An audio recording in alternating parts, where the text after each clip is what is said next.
Started out on live, man, that was the play. Streaming every night, building up the sway. But as the site faded, I had to find my way. Now I'm hopping platforms, surfing through the fray. Got my crew behind me, yeah, we call them givers. Chillin' IRL, catching all the rivers. Farkle in the chat, bringing lost to the grind. Talking crypto games while we sippin' Jack Fine. Gives a minute, yeah, we take our time. Living in the moment, the life's a subtle rhyme. From the land down under, streaming through the night. New Zealand vibes, surfing waves day to night. Always looking for the next thrill, that's where I ignite. Community so solid, always shining bright. GoVan rolling deep and cruising for the height. From the struggle to the stream, it's all just a game. But with the giver found, we're making our name. Tracking crypto profits, life just gets sweeter. Every view and every stream, making life a keeper. Gives a minute, yeah, we take our time. Living in the moment, life's a subtle rhyme. From the land down under, streaming through the night. Got my heart on my sleeve, everything feels right. So here's to the journey, no regrets in sight. Each laugh and each tear, it's a beautiful fight. Keep the wave rolling, let the good vibes flow. We're the givers, together in the show. Gives a minute, yeah, we take our time. Living in the moment, the life's a subtle rhyme. From the land down under, streaming through the night.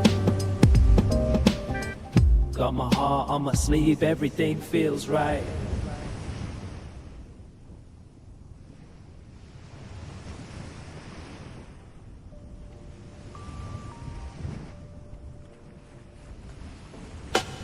Script is how we play a game. From start to next time, chasing fame. But here behind me, changing scenes. So through the internet, living out the dream. Got my acoustic strum, curing and chill for cracking jokes. We'll stop the thrill. In the land of Kiwis, we ride the waves. Our own streams phone, no better days.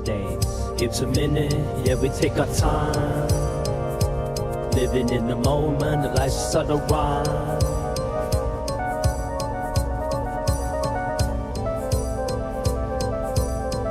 Hello, the internet. It is Saturday, the 11th of April, 2026, and welcome back to the channel. Now, hold on one second. Just going to tell you up front, I've messed up my audio. And I can't hear the background, but doesn't matter. But so what I've done, so my Dometic chairs arrived today or yesterday, and I figured we should set one up on stream just to see how they go. I haven't opened it yet. It's ready to roll, and I figured the best way to do that would be to do it live, so that then if it's easy, you can see how easy it is, and if it's difficult, you can see how difficult it is, and you can watch me faff around and fumble with it. But then I was thinking, well, the issue we always have, yo, Comptech, oh, that won't work. I want to mow the lawn and go fishing, won't work. Unfortunately, that's a problem because I've somehow, so let me explain. And by the way, I'm not going to be hearing, yeah, see, it's all not working. So to do this, I figured I should just do an NDI camera, just use my phone as an NDI source and put it down and then we could just get up and move around. And then I thought, well, hold on, I won't have audio. Last time we did that, we patched audio into the phone and sent it across as an NDI source.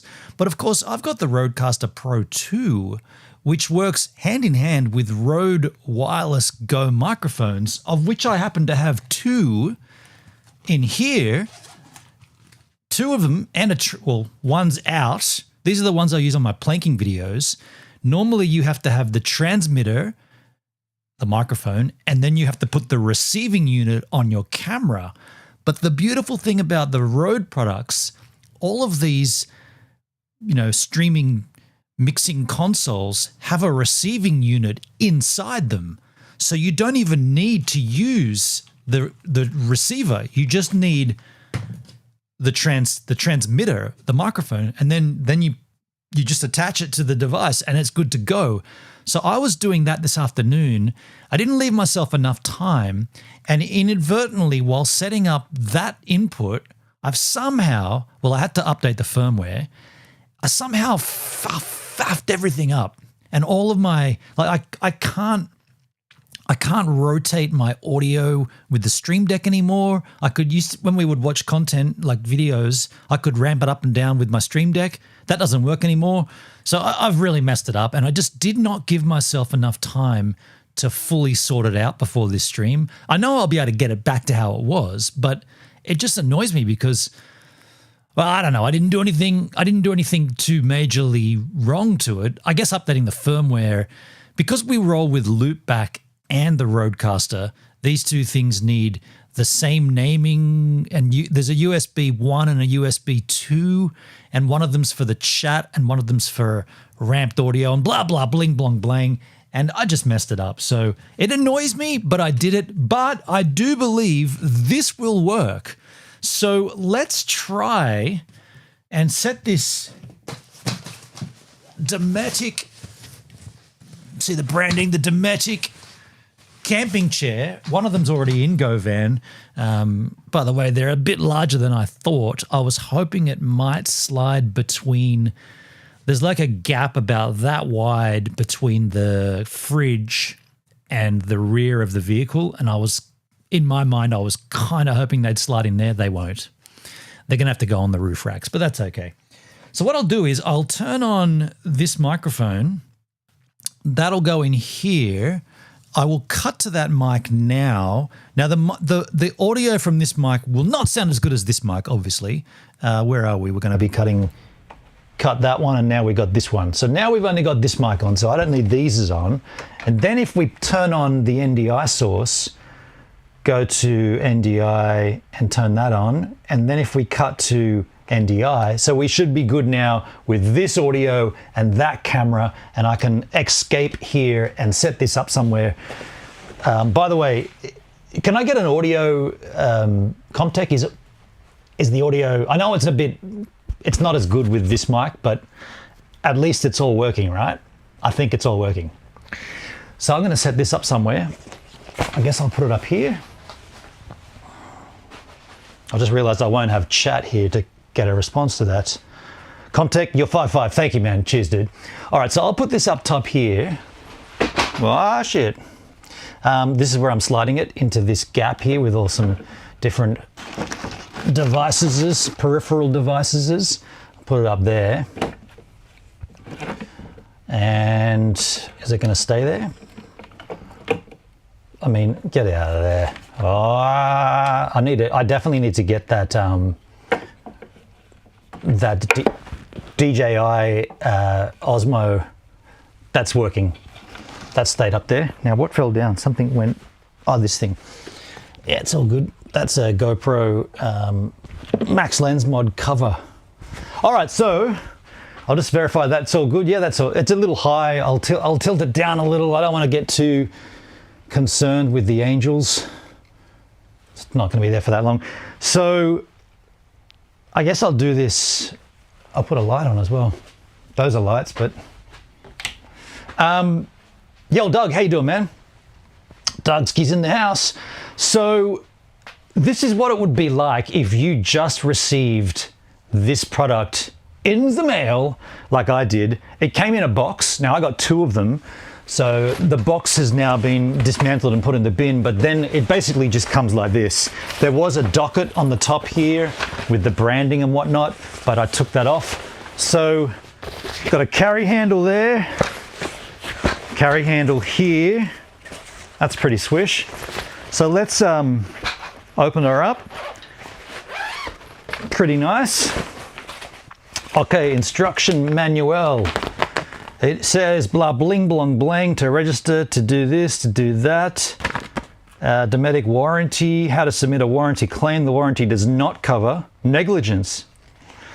Australia only. Aussie, Aussie, Aussie. Dometic is a pretty reputable camping brand. I've got a Dometic fridge in GoVan and I've never had an issue with it. Is that too angled? I think that's too angled. We should be more looking towards the bed, right? Oh, that thing fell. Both of them fell down this time. I don't know. Is that an appropriation angel? I think that's appropriate. Yeah, that's all fine. Okay. Oh, the chat. Yeah, by the way, no alerts working today, so you can't trigger anything. That's my fault. Maybe we could diagnose it on stream. Maybe I could troubleshoot. No, I'm not going to do that. So I guess this just slides out, right? Once it's open like that. Yep. I don't suppose there's too much to this. There's a piece of cardboard in there. These are the handlebars. I'm going to assume it just... I don't want to break it. Get that out of there. All right. I feel like there's not much to this. Remember that video we watched? The guy just pulled it out and then just went and sat down on it? Is that it? How does it lock in? I don't feel like that's it. I mean, that's it. Apparently that's it. There's not much to this unboxing video, right? If that's it. Should I just go and take... Dudes, this is cozy chair. Cozy camping. Get out of there. Get him out of there. This is real cozy. And that was it. That's the setup. I didn't have to do anything. I just opened it, put you down. So yeah, this would be pretty cozy just to chill here. If I could put my chat on the big screen, I could just sit here and this could be the stream, just chilling. It's almost like an IRL stream. These are those GoPro Max Lens Mod covers that fell down. They're just plastic. Rubber, not plastic. No drama. So that's that. That's all there is to that. That's the chair. Oh, come back here. That's this chair. It feels like, I don't know, it doesn't feel... Hey, there's cardboard in there too. There's a bit more cardboard that I didn't quite remove. There's a bit of cardboard just in there. I guess it's wedged in now, and there's one on that side too. But other than that, there ain't much to it, is there? Note there is no drinks holder. Ba-bow! But I mean, as far as the chair goes, it does have... It checks off all the check boxes, it's cozy, it's comfortable. What about sitting back late at night, campfire style? Yo, Sally, a little more wood on the fire if you don't mind while you're up. And while you're there, can you grab me a homebrew? Huh? They're all gone? Have you been drinking them? Sally, she's always drinking my homebrews. Salosity. Yeah, this is a good chair. I can dig it. And yeah, wooden armrests. They say that they're wooden. They kind of feel plasticky. It sounds wooden, but it does feel a little... I reckon that's pseudo wood. That ain't plastic. I can see all the stars from here. No way, look. The stars are out, all up. Oh, by the way, have a look at this. Oh, this is a new painting that Portia did for me. I've got nowhere to put it though. Isn't that a nice painting? It almost looks like she's Italian or something. But I don't know, I'm just put it there for the time being. But look at this, last night, I've got a spider that lives up here. And last night, he got fed. Look how much little bugses he's caught. So many bugses. Yeah, he was going off. Last night, because it was a warm day, a lot of bugs came in and he's just got food for a lifetime. What else can I show you while I'm up? Let's check the chat. Daleski's in the house. Just a heads up, Daleski's and anybody else, there are no alerts working today. I've messed up my audio. I will fix it, but I have messed it up. For today, there'll be no orgicals. Where's H-Man? He'd tell you if it's level. Yeah. That's going to be weird. I mean, I can see the audio that you put it in there, but yeah. So that's the chair. I mean, let's pack it down. That's what I got to do. I'll do a pack down. I'll just move this massive bottle of Jack. Look at this. That's the 1.5. Oh, by the way, tomorrow tomorrow, jack opening. Heck yeah. That's on tomorrow's stream. And coming up, there's actually going to be a lot of streams from me because the job that I do is going on, they're going on a holiday. So the business is closing down for, I think, 2 weeks. So I'm going to stream every day. And if petrol was cheap, I'd go on an IRL mission, but the petrol's still stupidly expensive. So let's, I guess, on the video we watched, the guy just went, that's it. Dude, it doesn't get any simpler than that. Let's get this. Oh, that's taped on. No wonder I couldn't get that shizzle off. That's taped on. I don't want to cut the aluminum. Okay, that's good to know. Yeah, so I got 2 of these chairs, and I guess they will go on the roof racks of GoVan. Currently, the chairs that I've got they're rubbish. They're going to go in the bin. Actually, this is good timing because one of those chairs is broken. Marty and I both fell off that chair. Yeah, we both hit the ground on that chair. And then since that trip, I've only used one chair because that one was broken. So I knew I needed to get new chairs, but I had forgotten about just how bad the other one had gotten. So I guess it just goes straight in like this, right? The beauty of this bag apparently is that it's got a zip that goes all the way down the side. So I guess it just slides on in. Dude.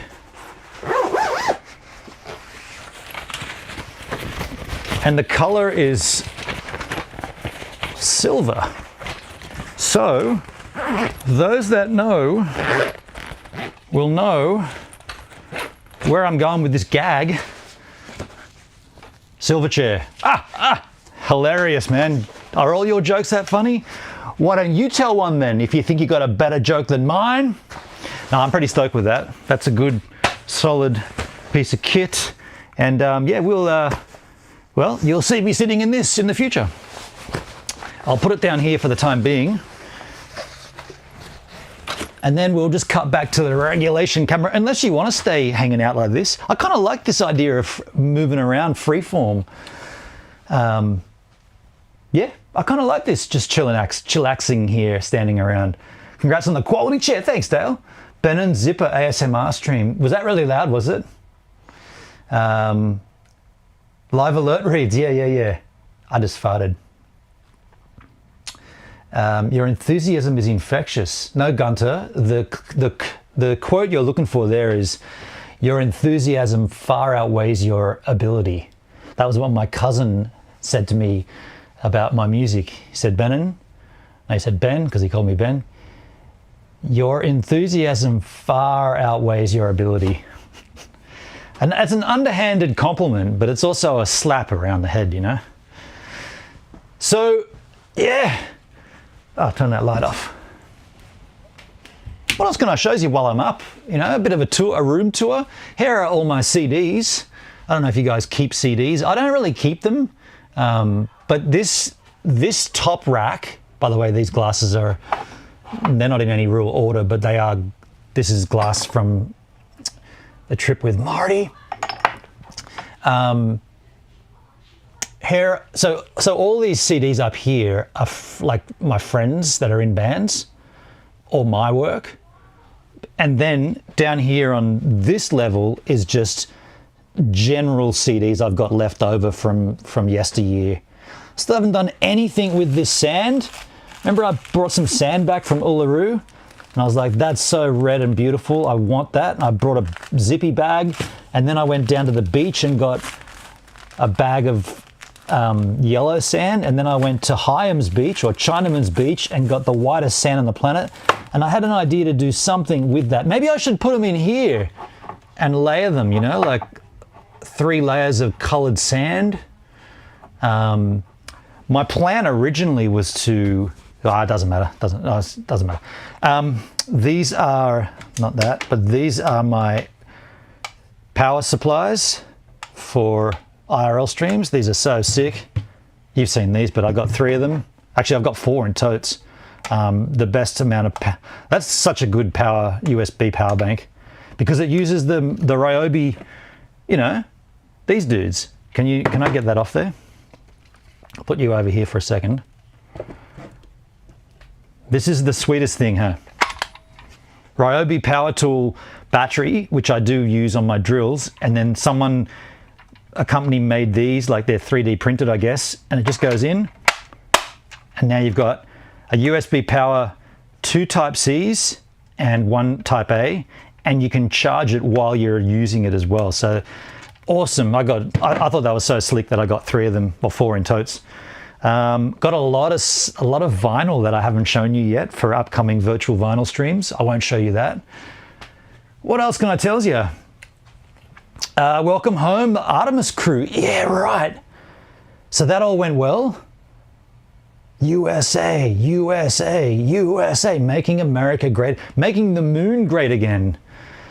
Well, you know what? I'm gonna cut back to regulation camera and regulation microphone.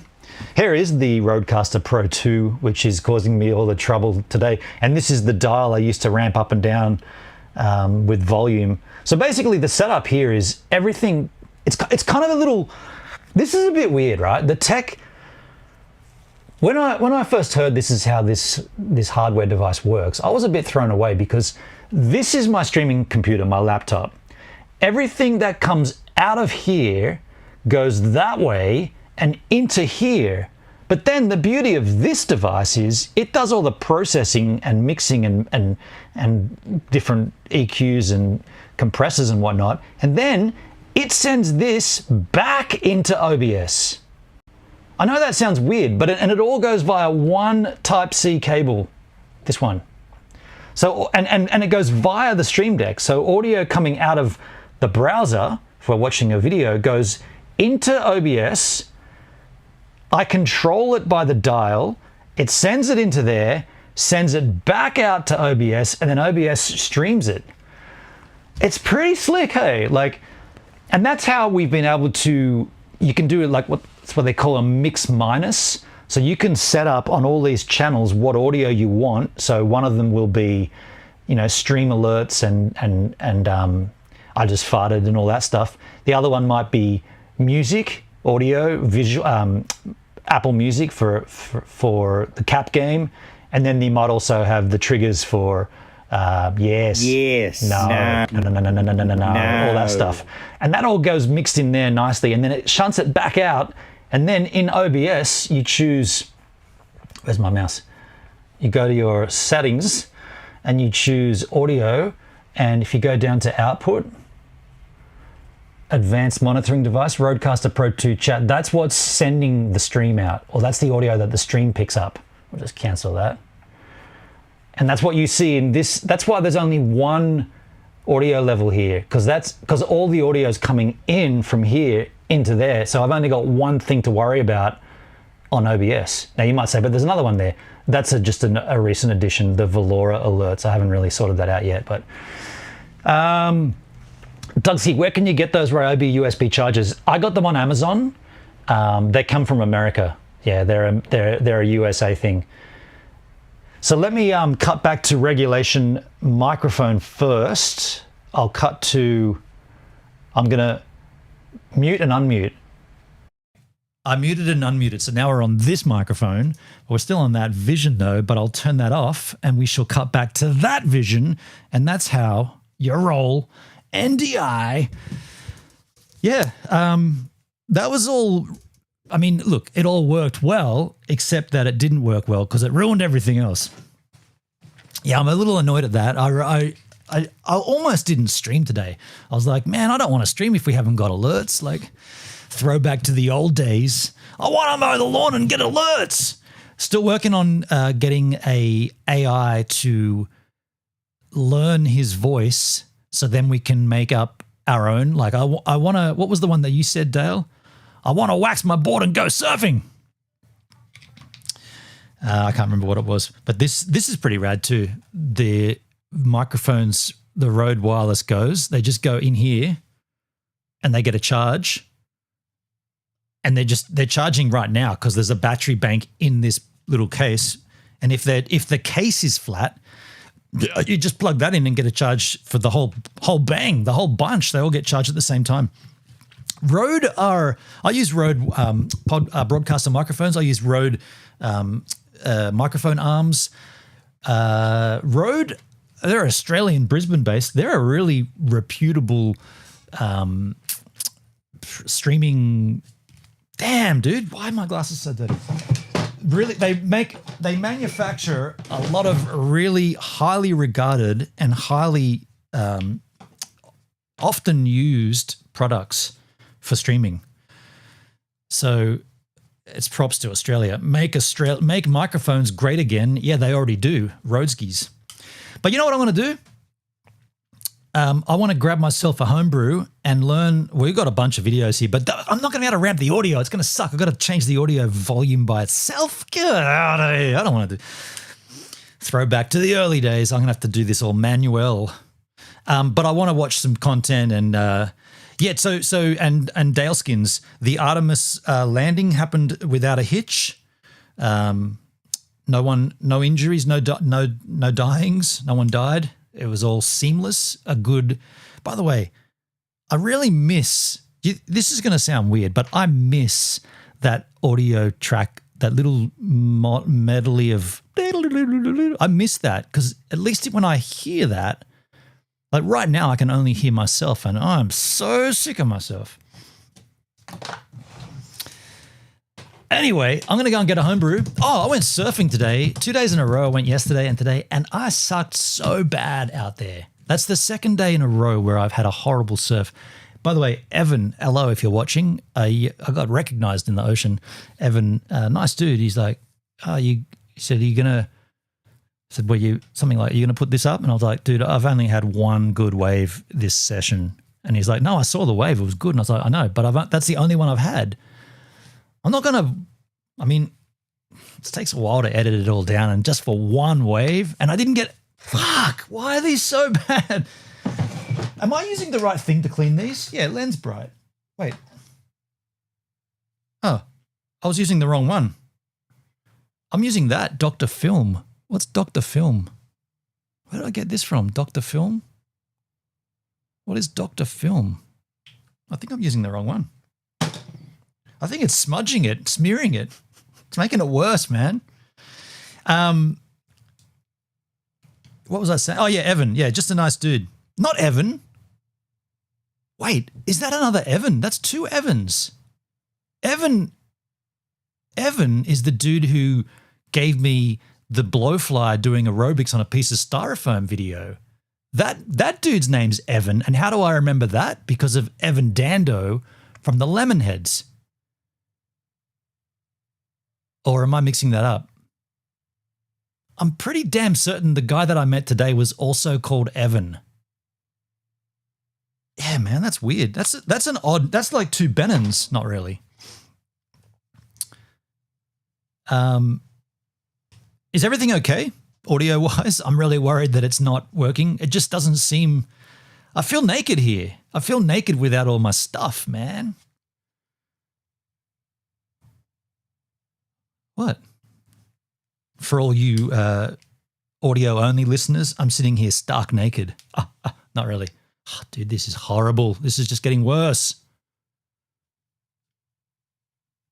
You know, I've got to wash these. They went a while back. These landed. I'm not even going to tell you. They need to be disinfected. Hey, I'm going to go and grab myself a home brew. And then we'll get in and got a lot of videos here. But Daleskins, if you've got any Artemis 3 2 landings content that you want, we can watch that as well. Hopefully this audio works for this surfing clip from a year ago. See you soon.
I wonder how that audio went. I was coughing. I don't even know if you could hear me coughing, but I just wonder how all that audio rolls together. I'm running naked here. I can't hear anything. I can't see anything. It's kind of annoying, but I can tell you this: exclamation pour will not work. So I'll just have to do it myself with a homebrew. Exclamation pour, exclamation unlock. Beer open on cupboard on. what's that called again? A drawer handle, exclamation pour.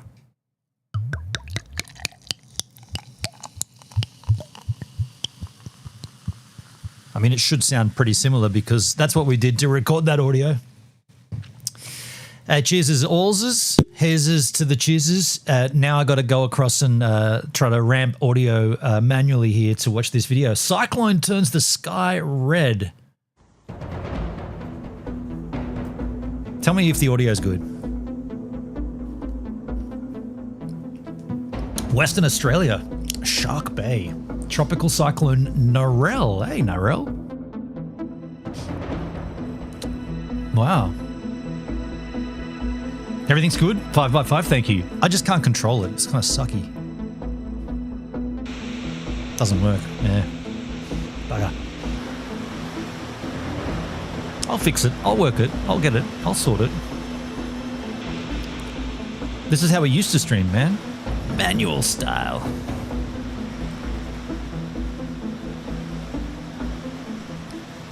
This is a rather shit video. Firstly, Tropical Cyclone Narelle.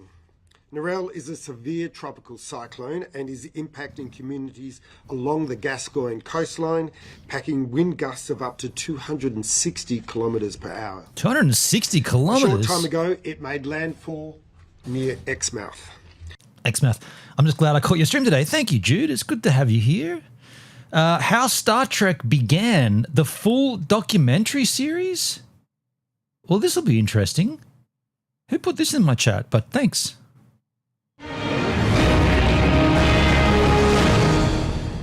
Nutshell. That was you, Dale. Okay. For more than half a century and counting, Star Trek has beamed its way into our living rooms and into our hearts. Warp 1, Mr. Sulu. With a staggering Warp quantity 1. of high-quality science fiction. A fact that's High quality science fiction? That first series. Oh, by the way, I watched that Peaky Blinders movie last night, The Immortal Man. Wow, that was horribly bad. That show was great. There's no need to ruin it with a movie. And the movie was so poorly done. It was horrible. Hated it. Bored. You loved it, Jude? The show was great, but that movie was just bleh. proven with 9 TV series, 13 movies, countless books, comics, and toys. It's safe to say, as a human collective, we love Star Trek. And in this series, we'll cover all 55 years' worth. We'll hear the stories For the late of the 60s, Star pioneers. Trek was high quality. Do you know what, man? If you compare it to Doctor Who, absolutely. Star Trek was leagues ahead of, in terms of sci-fi sort of tech and whatnot. But and by the way, I'm still new to Star Trek. I've only watched TOS, the original series. I've watched TAS, the animated series, and now I'm watching, what's it called? Next Gen, the Next Generation. I'm season 5 of the Next Gen. Blazed a trail and upended television as we know it. So beam aboard and hold on tight as we boldly go into the depths of Engage. Star Trek. And you can see it I just all farted. from here in the center seat. 50, 55 years of Star Trekness. Since the USS Enterprise blasted to space in the 60s, What does the USS stand for? Seriously, is it US Starfleet?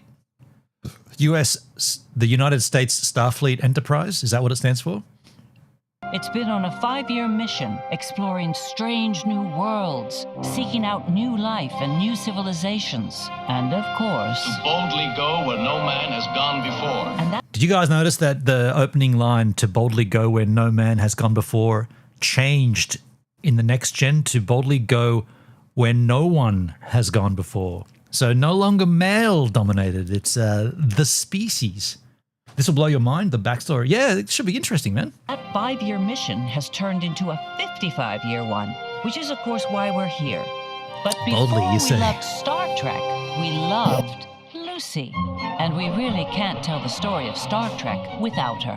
Lucy absolutely is the reason Star Trek exists. She was the one who put her studio on the line for Star Trek. But Lucille Ball didn't invent Star Trek.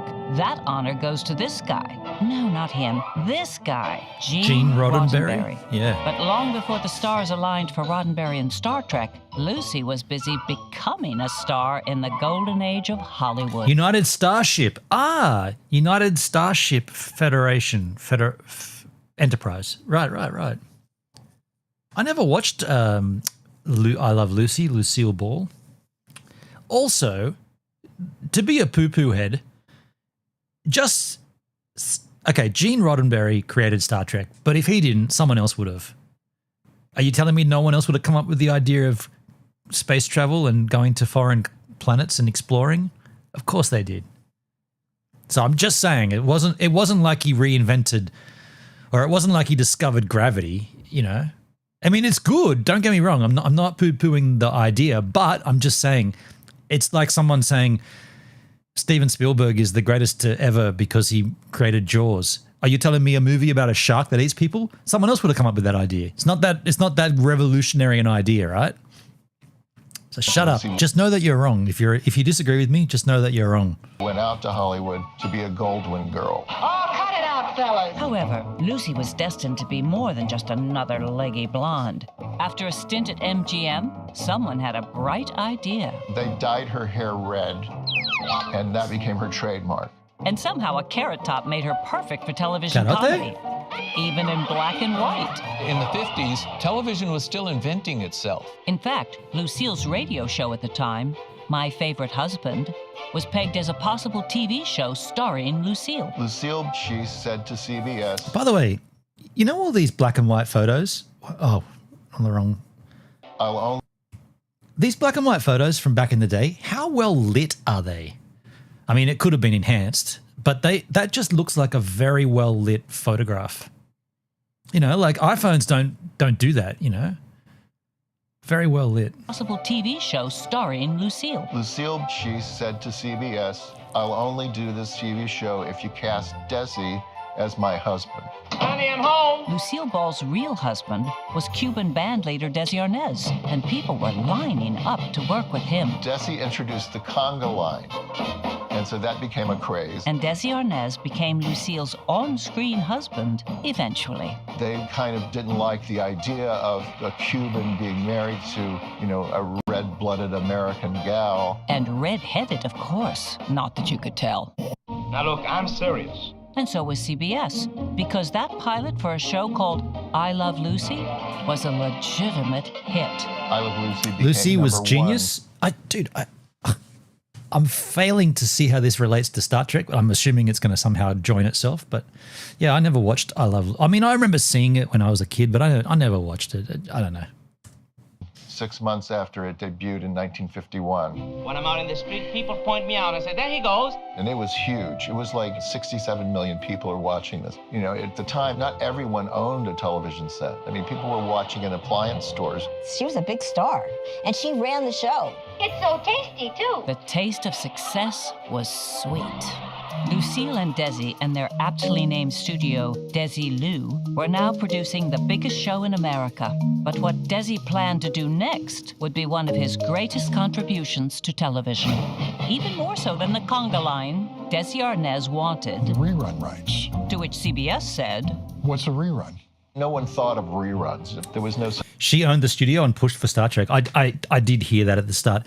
By the way, my friend Duncan, you guys all remember Duncan, he told me that back in the 60s, the era of television, they're talking about reruns here or repeats. They never did that.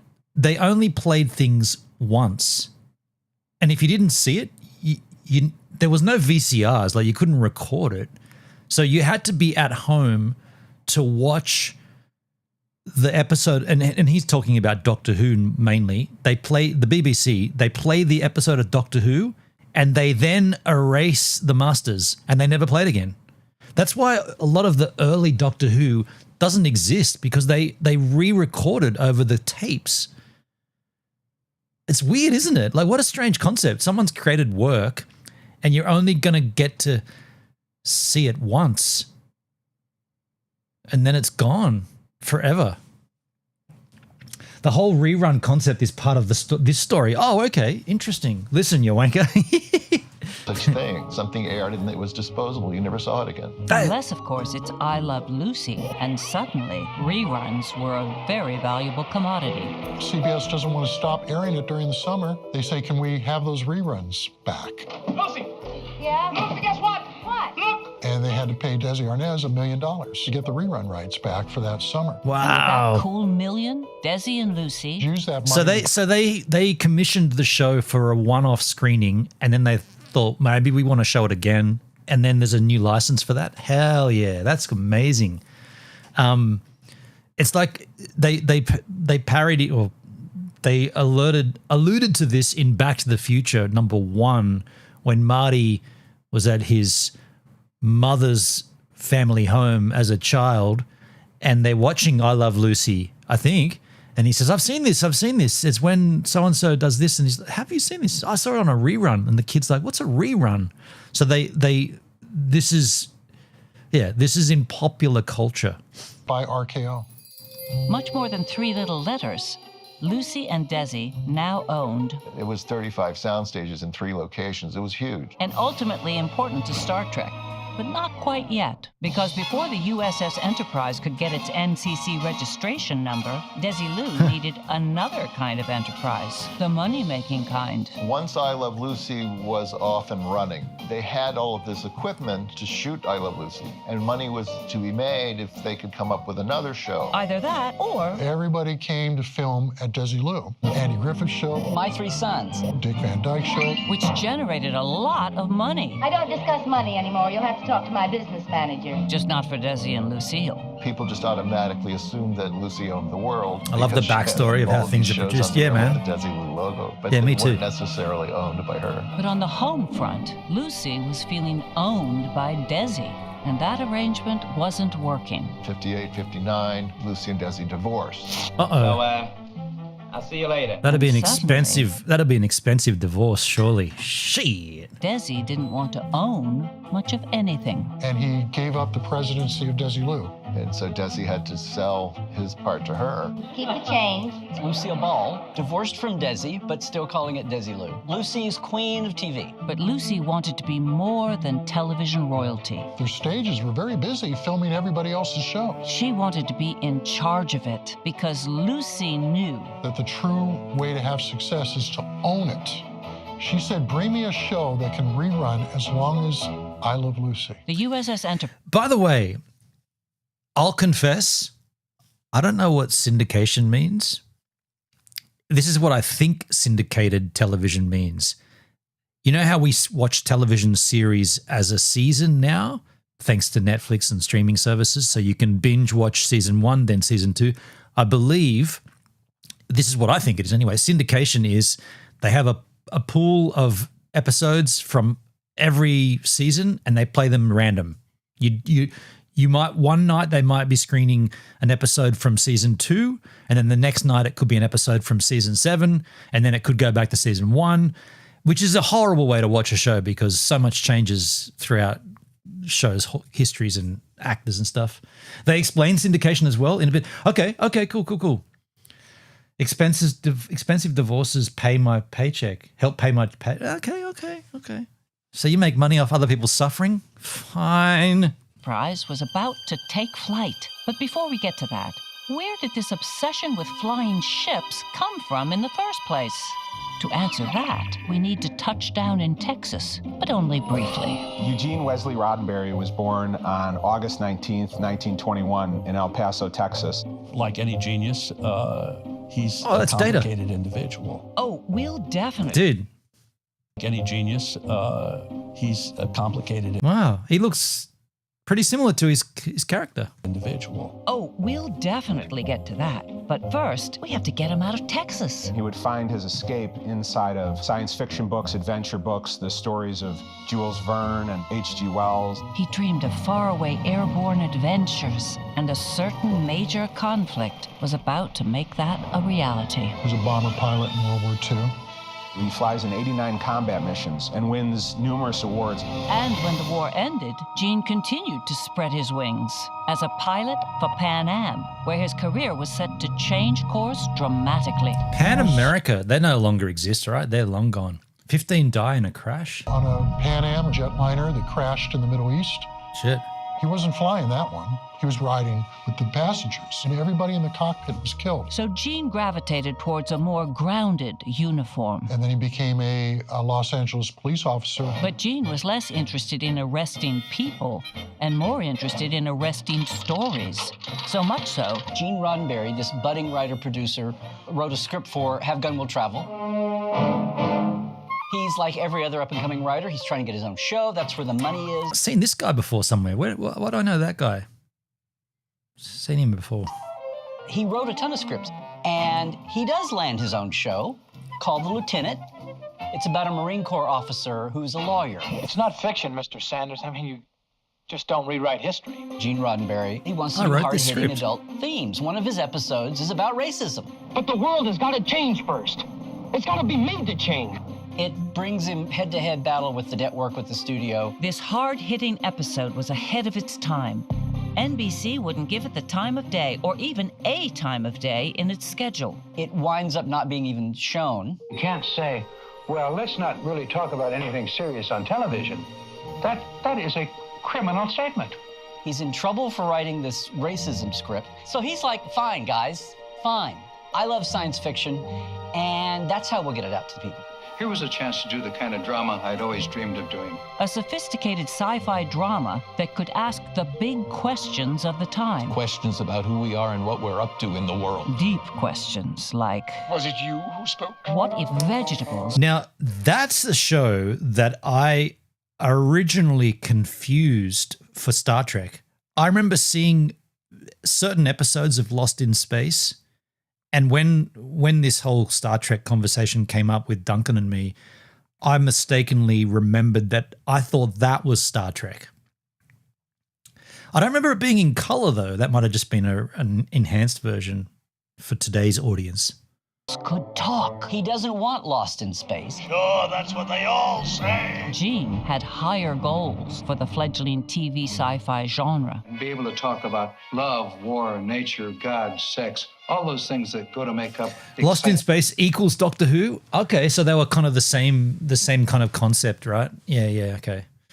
I don't really remember too much. I remember being shit scared of Doctor Who, though, when I was a kid. Like, literally terrified of that show. And I went and watched it all, and it's just... it's so badly done. Like, I don't understand how you... Like, I was scared of the... You know, like, you saw there were plants and there were, like, trees that attacked people and stuff. Yeah, it was pretty lame. It was pretty lame. I mean, I think it was important. Like, and it had its own... Doctor Who is important, and it was meant to be when it was, but in actual fact, it's pretty cringe. Yeah. Of the human condition. Dazzling display of logic. And maybe the TV censors would let it pass because it all seems so make-believe. He actually wanted to address some social issues. But he couldn't do it alone. So he's talking about racism, and he wanted to get like social awareness towards the issues. So he made a space show and disguised it to slide in racial issues. I'll be honest, I've not noticed that. I didn't notice any racial... I mean, I noticed that there's, you know, dark-skinned actors, of course, but I didn't notice any... Maybe it's just... I don't know. Basically, yeah. I didn't... That's lost on me, I guess. I just got so enthralled in the... You know, in the stories that... Yeah, I don't know. You'll see. Okay. 1965, he finally puts the ideas to paper. He's going around to the networks. Which didn't take long, actually, because... In the early 60s, there were only 3 networks. And they all passed. He gets turned down everywhere. But just when all hope seemed lost, wow. Gene... All 3 major television networks passed on the initial Star Trek concept. And the show's been going for 55 years straight. Holy fuck, that's a big fail, huh? Those network executives are like, oh, that's the big one. That's the one. Why did we say no to that, you idiot?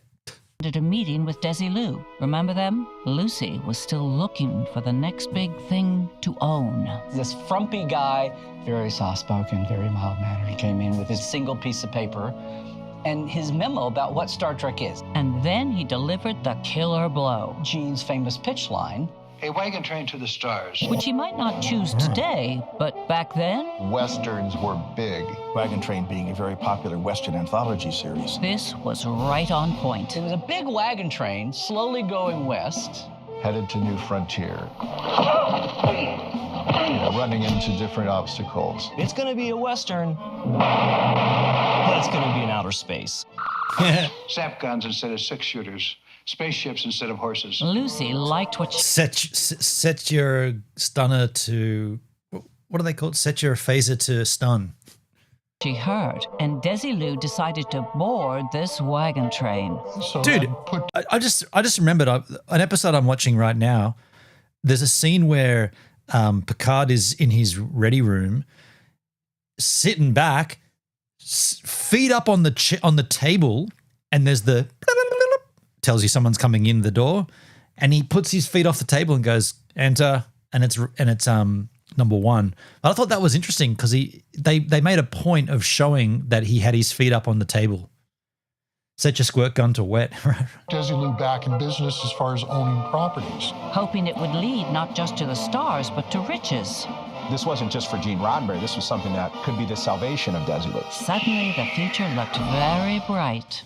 Throw to the commercials. In the fall of 1964, a pilot for what would become Star Trek was commissioned. Oh, the NBC pilot. finally Yeah, agreed yeah. to back Desilu's production because who could... Yeah, so the pilot, if I remember correctly, the pilot for Star Trek features an entire new, or that's the wrong way to say it. The cast in the pilot, aside from maybe a couple, they're all different to what actually made the show, right? Because I watched that pilot. This explains the cage.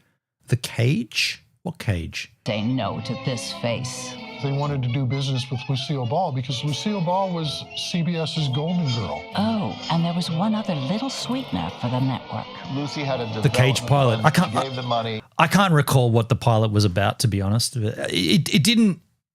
If I was an executive, I would have passed on that. I would have said, "That's the pilot. Okay, that hasn't got legs."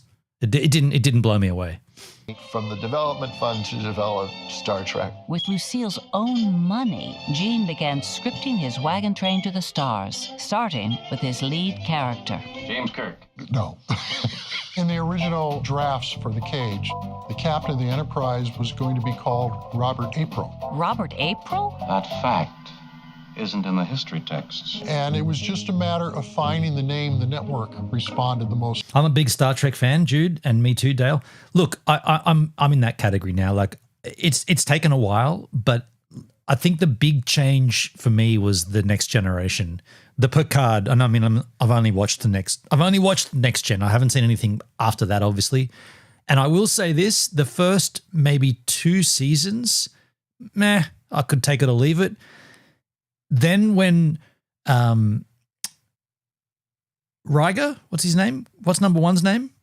William Riker, right? When he grew a beard, it's weird to say, but you can see him getting, his character became more likable and more enjoyable when he grew a beard. And from there on, I think it's like season 3. From season 3 onwards, I'm hooked. I'm all in now. And I said this the other week that the reason it's good to me is because it's become more.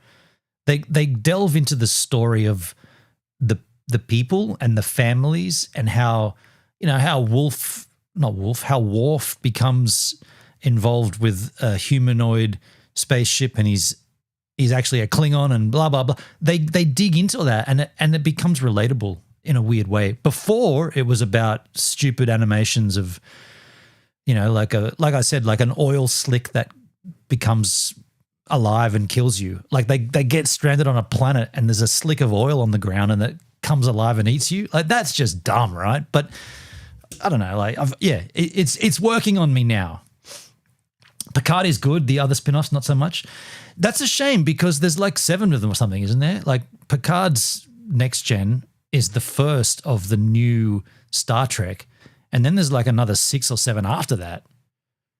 I agree, Ben. And the first 2 seasons were meh. It gets better and better. It really has gotten good. Yeah, for sure. It's weird because it's the same spaceship and they're doing You know, they're all doing the same stuff, but the writing's better. The writing got better, for sure. For some reason, they preferred the name Christopher Pike. My name is Christopher Pike. Now, if Christopher Pike looks like a completely different captain, that's because he's a completely different captain. Exactly. But more on that later. Yeah, that guy. Where have we seen? By the way, good looking dude, right? Where do we see him in modern film? This character or this actor looked familiar to me. I don't know where I've seen him before, but he looks familiar. Whatever his name, NBC thought this captain needed more than just the right name. NBC was saying, you got to find a way to make Americans feel comfortable in space. Well, let's build something around them that all America is familiar with. Captain James T. The Kirk. entire nation had lived through. World War II was less than 20 years earlier. And it was now not as good looking as Dale. American story. We've all seen the movies on American submarines. Half of the American men. I'm an arrogant prick. Including Gene himself, who drew from experience to design the costumes and even the radio signals. Mr. Spock here. Because that's what you would hear on ships and aircraft carriers when they would. You know what's funny in the next gen when they do Picard to bridge, they just tap their little. They don't even wait for it to connect. It's like Picard to bridge. It's like, dude, you said that before you actually tapped it. You know when you pick up the telephone back in the old days, the old Bakelite phone, there's always a gap where you got to wait before you start talking. Picard to bridge. Thrusters. What are they? Half impulse speed. Picard to bridge out. Signal the captain. This is the captain. He wanted the terminology. Evasive maneuvers, sir. Steady as we go. And of course, a ship. Enterprise. Which is a whole story unto itself. But for now, Gene had to find the every right now and then map. in Star Trek, there's some pretty cute women too. Like every now and then they bring in like a hottie, and it's like, whoa, hello, 1970, you know? Yeah. If it wasn't, oh wait, no. I'll walk that back. I was about to say something pretty crass, but I'll leave that. But you just think about the 70s and what was the fashion of the era. Zero latency, like Valora. Yeah, no latency there. Take the helm. He had his wish list of who he wanted to play the captain of the Enterprise. And right at the Lloyd Bridges, that dude. Wish list of who he wanted to. Lloyd Bridges. That's He got on Seinfeld, right? He was the dude that could get the. Oh wait, it's probably the character's name. What was the dude that could get like Kramer a whole bunch of like chewing gum or something? That was Lloyd Bridges, right? I can get you all this gum, Kramer. It's like, I don't want it. Yeah, but I can get it for you. And then he dated Elaine and he got her gum as well. Jeff Bridges' father, both are actors. It's probably just the same names. My bad. Play the captain of the Enterprise. And right at the top of that list was William Shatner. So cast as Captain Pike. No, they couldn't get William Shatner because William Shatner had another series Comtech, on Lloyd Bridges was in Sea Hunt. Okay. Time that he was starring in on CBS. If you want facts, Jameson, I'll give you facts. Well, the fact was they had to look elsewhere. And so they had to look down the list, and that's when they found Jeffrey Hunter. Jeffrey Hunter was a dreamboat leading man for the matinee He's a era. good-looking dude, that So guy. they were happy to get him. But Captain Pike could hardly make Captain sense Pike. of the universe without a science officer. Spock here. Roddenberry always wanted Leonard Nimoy to play Spock. That was the first person he thought of. Because Nimoy had been in an episode of The Lieutenant, which Gene Roddenberry produced. Not that Mr. Nimoy cares to recall. There was stuff before Star Trek? There sure was. Nimoy had just finished perfecting his contemplative demeanor on the Lieutenant. I did the job. A week or two later, my agent called me and said, Gene Roddenberry, he's interested in you for a science fiction pilot that he's going to produce. Wow, he's aged pretty horribly, huh? Those eyes, something's wrong with his eyes, right? He was swimming a lot in that show. That's how he got his good figure. Yeah. Over on Valora for zero latency. Yeah, dudes. Yeah, Valora. I looked into some stuff on Valora the other day. I'm going to start adding some alerts and stuff as well. As soon as I get my audio fixed, though. He said character with pointed ears. Oh, Leonard Nimoy. Yeah, you're right. He passed a couple of years ago now, right? I feel like it was 3 or 4 years ago. Yeah. Like, with all due respect, did he just pass of old age? Because I don't know. Yeah, but he's an old person, right? Perfect for that role, though. Perfect for that role. That set me back a bit. If Spock's ears raised an eyebrow, what Gene had planned for his first officer was positively revolutionary. I get used to having a woman on the bridge. No offense, Lieutenant, you're different, of course. Majel Barrett Wow. was a student of Lucy's at Cute. the Desilu workshop, where she would train them and give them experience. And although she had little experience taking orders, featuring in an episode of The Lieutenant, Aye, aye, sir. casting a woman as second in command, even in an Look at those. lieutenant, Aye, aye, sir. casting a woman as What's the Apple glasses called? The virtual glasses. That's what they are right there. A lot of stuff that they use, like a lot of tech in the show, it looks like what we have now. Like they're on iPads all the time, and they've got handheld devices that could be, without like having to stretch your imagination, that could be a mobile phone. A lot of that is weird, man. Like they they kind of predicted, like the graphical user interface of the Starship Enterprise when what's his name, Captain LaForge, is in the engineering doing all his stuff. That UI looks sick. Like we should have that. Someone should make that as an operating system. I don't know how it would work because it just looks like a whole set of. It's got all like drawings and like it's like a flow chart and it's all touch. I was wondering about that the other day. Like, did they must have had someone on staff that would come in and like clean them, like Windex spray and wipe and clean the glass. Because if you go to an Apple store and you go to the iPod section or the iPad section and you go and look at all the displays, they're all covered in fingerprints, right? Everyone that's come in there and like touched it and swiped it, they're all fingerprinted up. I'm sure that they would have had someone on staff to do all that. The personal communicators from the original series look like flip phones. Yes, and they flipped them out. They flipped them up. Yeah, pretty cool. second in command, even in an imagined future, was ahead of its time. That was position of authority. Yeah, the voice communicated within the ship is a Siri, right? They don't have to say, they say computer. Computer, patch me into every known instance of Dale Bold on the Gives a Minute D live stream. I'm sorry, I cannot do that. And women just didn't have that position. It's very much a man's world in those days. Yes, it is, isn't it? It is remarkable that a woman is the first officer. Oh, of wow. That's Wesley. No shit. I knew that was him before I looked down and saw the lower third. That's, yeah, Ensign Crusher. Cool, man. So, yeah, he was only a youngster when the show was filmed. So, yeah, he's now an adult. That's rad. I mean, is that the biggest thing that this dude's done in his career? And Majel Barrett was the voice of the computer. Yeah, okay. Majel Barrett. Flagship of the Federation in 1966. That is unbelievable. Oh, don't worry. If you think that's unbelievable. I'm Sandy Gimpel or Sandra Gimpel. I played a Telosian. That's Sandra on the left and Meg Wiley on the right. I think they hired women because they wanted a sleeker line and they can make us look tall and thin so we look more alien. And that they did. Now, last but not least, Gene sent for the doctor. Gene Roddenberry wanted DeForest Kelley. Bones, of course. Oop, or not. That was because... Do you know what? Can I tell you, in the toss, I don't like the Bones character. I didn't gel to him at all. I thought it was just dumb. I thought his lines were... it didn't work for me. DeForest Kelley had over 10 years working as the heavy in Westerns. So the only cure for this ailment was a stiff shot of veteran actor John Hoyt. Who wants a warm martini? So, with the cast in place, Desilu Studios began filming the pilot on November 27th, 1964. But instead of... Bones represented emotional human counterpoint to logical Spock. I mean, I know what he's... Yeah, I get that. I just didn't like the actor and I didn't like the character. That part kind of was... It's... Do you know what it's like? It's in the Next Generation... To me, it's kind of like the Guinan character with Whoopi Goldberg. I just don't really...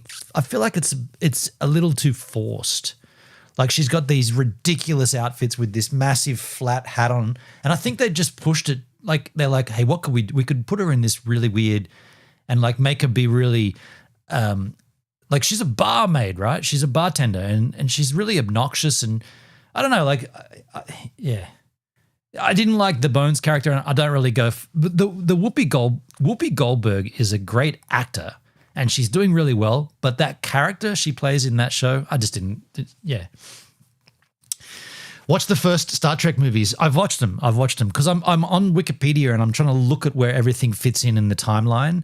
And the first two movies came out, and then the Next Generation, and then between I think seasons 4 and 5 of the Next Gen, that's when the fourth movie comes out. So I'm going to watch that soon as well. Yeah, I'm playing along as if I was living in the 70s when this all took place. You know, late 70s, 80s.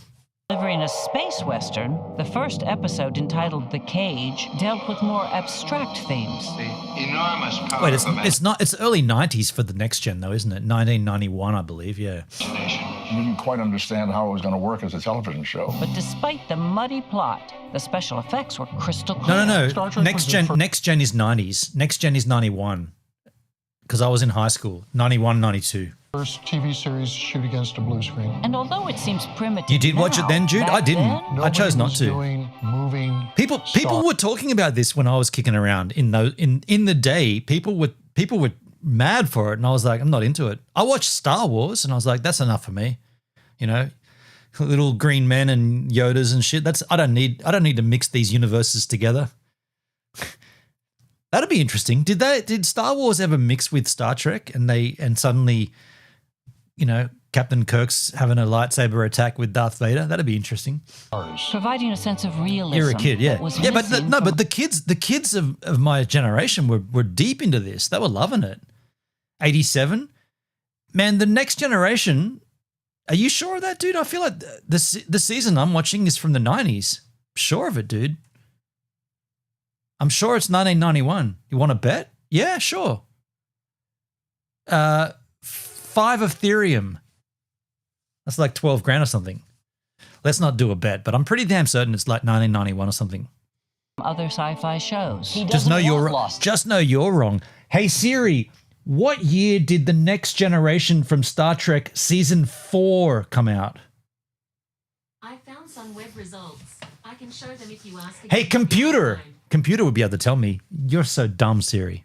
In space. We remember, but one of Star Trek's signature special effects was actually a cost-saving measure. The reason we have the transporter is because they couldn't afford to land the ship in every episode. The pilot didn't look cheap, and that's because it really wasn't. The pilot had cost, I think, almost I was talking about the start of the Next Gen. Well, I'm talking about the ones that I'm watching, dude, which is now season 5, I believe. $100,000, which would be like $6 million today. Just know that you're NBC wrong. only put up half the money. Desilu put up the other half. An excellent investment, or maybe not, because NBC rejected the pilot. So we're both right? Executives were outraged. They didn't like the pointy-eared guy. Call those. I call them ears. They feared parts of America might think Spock's pointy ears pointed to Satan somehow. Hello, 1964. But mainly, They felt Pointed to Satan? The fuck? the plot was too cerebral. It appears that the intelligence of the specimen is shockingly limited. Aliens using illusion to do what they want to do. it was simply too brainy, too wacky, and too much for advertisers. We can't use this to sell it to advertisers because it's not reflective of what we would want the series to be. Wow. And that's it. The USS Enterprise was caught in a negative force field for now. Star Trek's first brave sortie to the television cosmos had failed. The door was closed on the cage. But the network wasn't ready to abandon the mission. It's very rare for there to be a second pilot.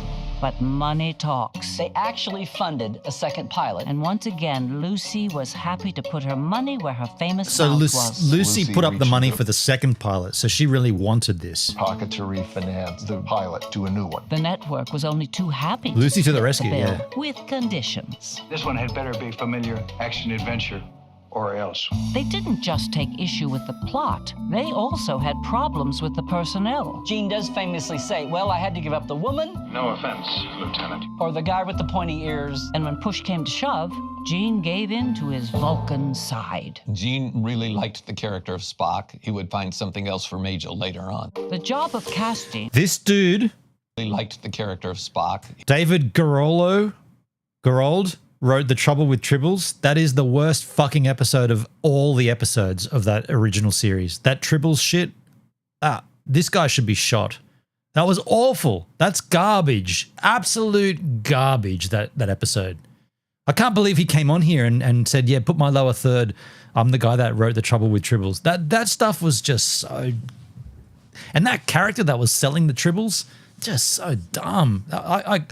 That's when I was like, am I really going to watch this? I can't. This is so horrible. It was horrible. Horrible. Awful.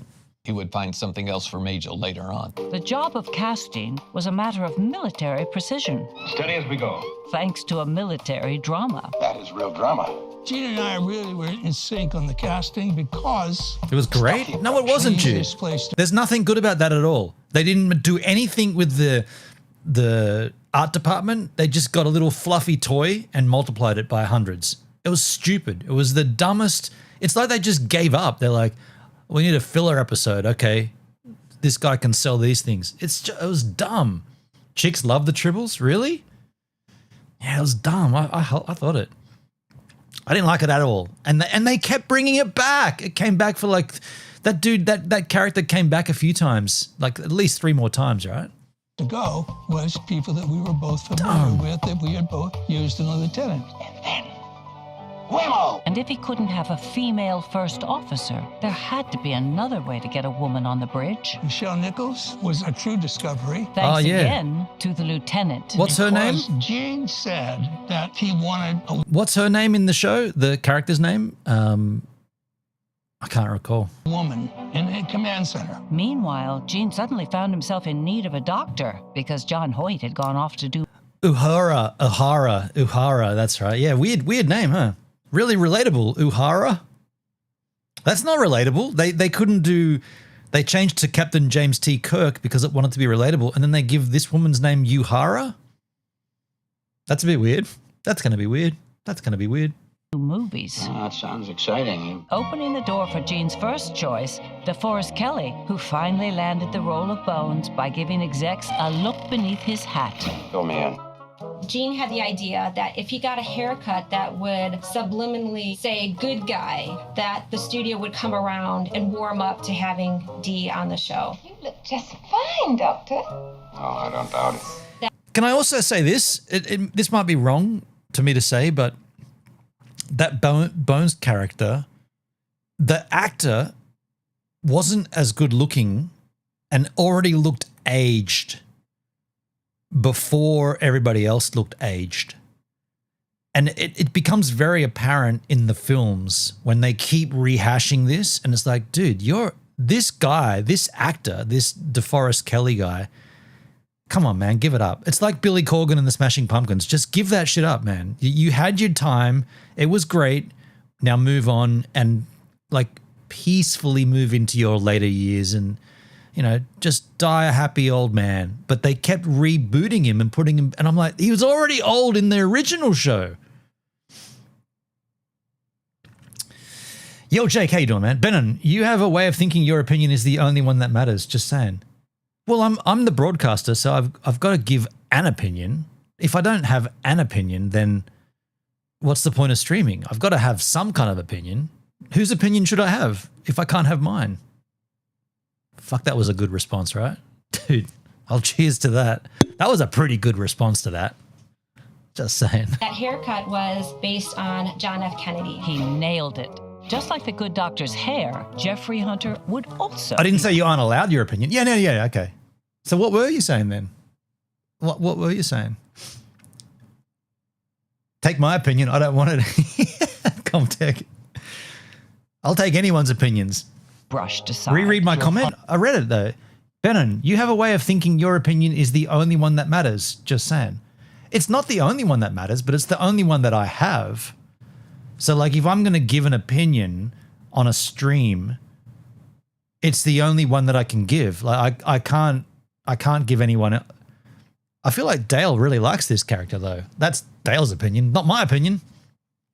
But mine isn't the only one that matters. But in terms of a stream where it's like it's me broadcasting something, I've got to be real. Like I can't fake what should I be doing? Should I be taking other opinions and adding them to mine and then morphing my opinion? No, I got to give my opinion. Okay, but allow others to have differing opinions. Yeah, for sure. Everybody can have their own opinion, dude. Absolutely. Are you saying, like, when I say just know that you're wrong, you know I'm joking with that, right? That's not me saying no one else can think anything other than what I say. That's not me doing that. Ember Wanderer, I really enjoyed talking to you. That's a great time to come in. Never mind. Okay. A little tetchy today, Daleskids. You just need to go and get laid, man. That's what you said to me. Just saying. Hunter was offered a movie. And so the doors slid open for the guy he wanted all along, William Shatner. Because we the people What are a just great name. But his new captain would Great need advice, a new yeah. name. This is Captain James T. Kirk. But we wouldn't find out what the T stood for until much later. There'll be no discussion of this. Evidently, NBC wanted the What T an actor. to stand for tough. They wanted something a little more action-oriented. So Star Trek started to get physical, like the Olympics. Yeah, they were NBC punch-ups. said, we Yeah. love it. With boxing, karate, wrestling, My girlfriend is like, possibly fuck yeah. shot put.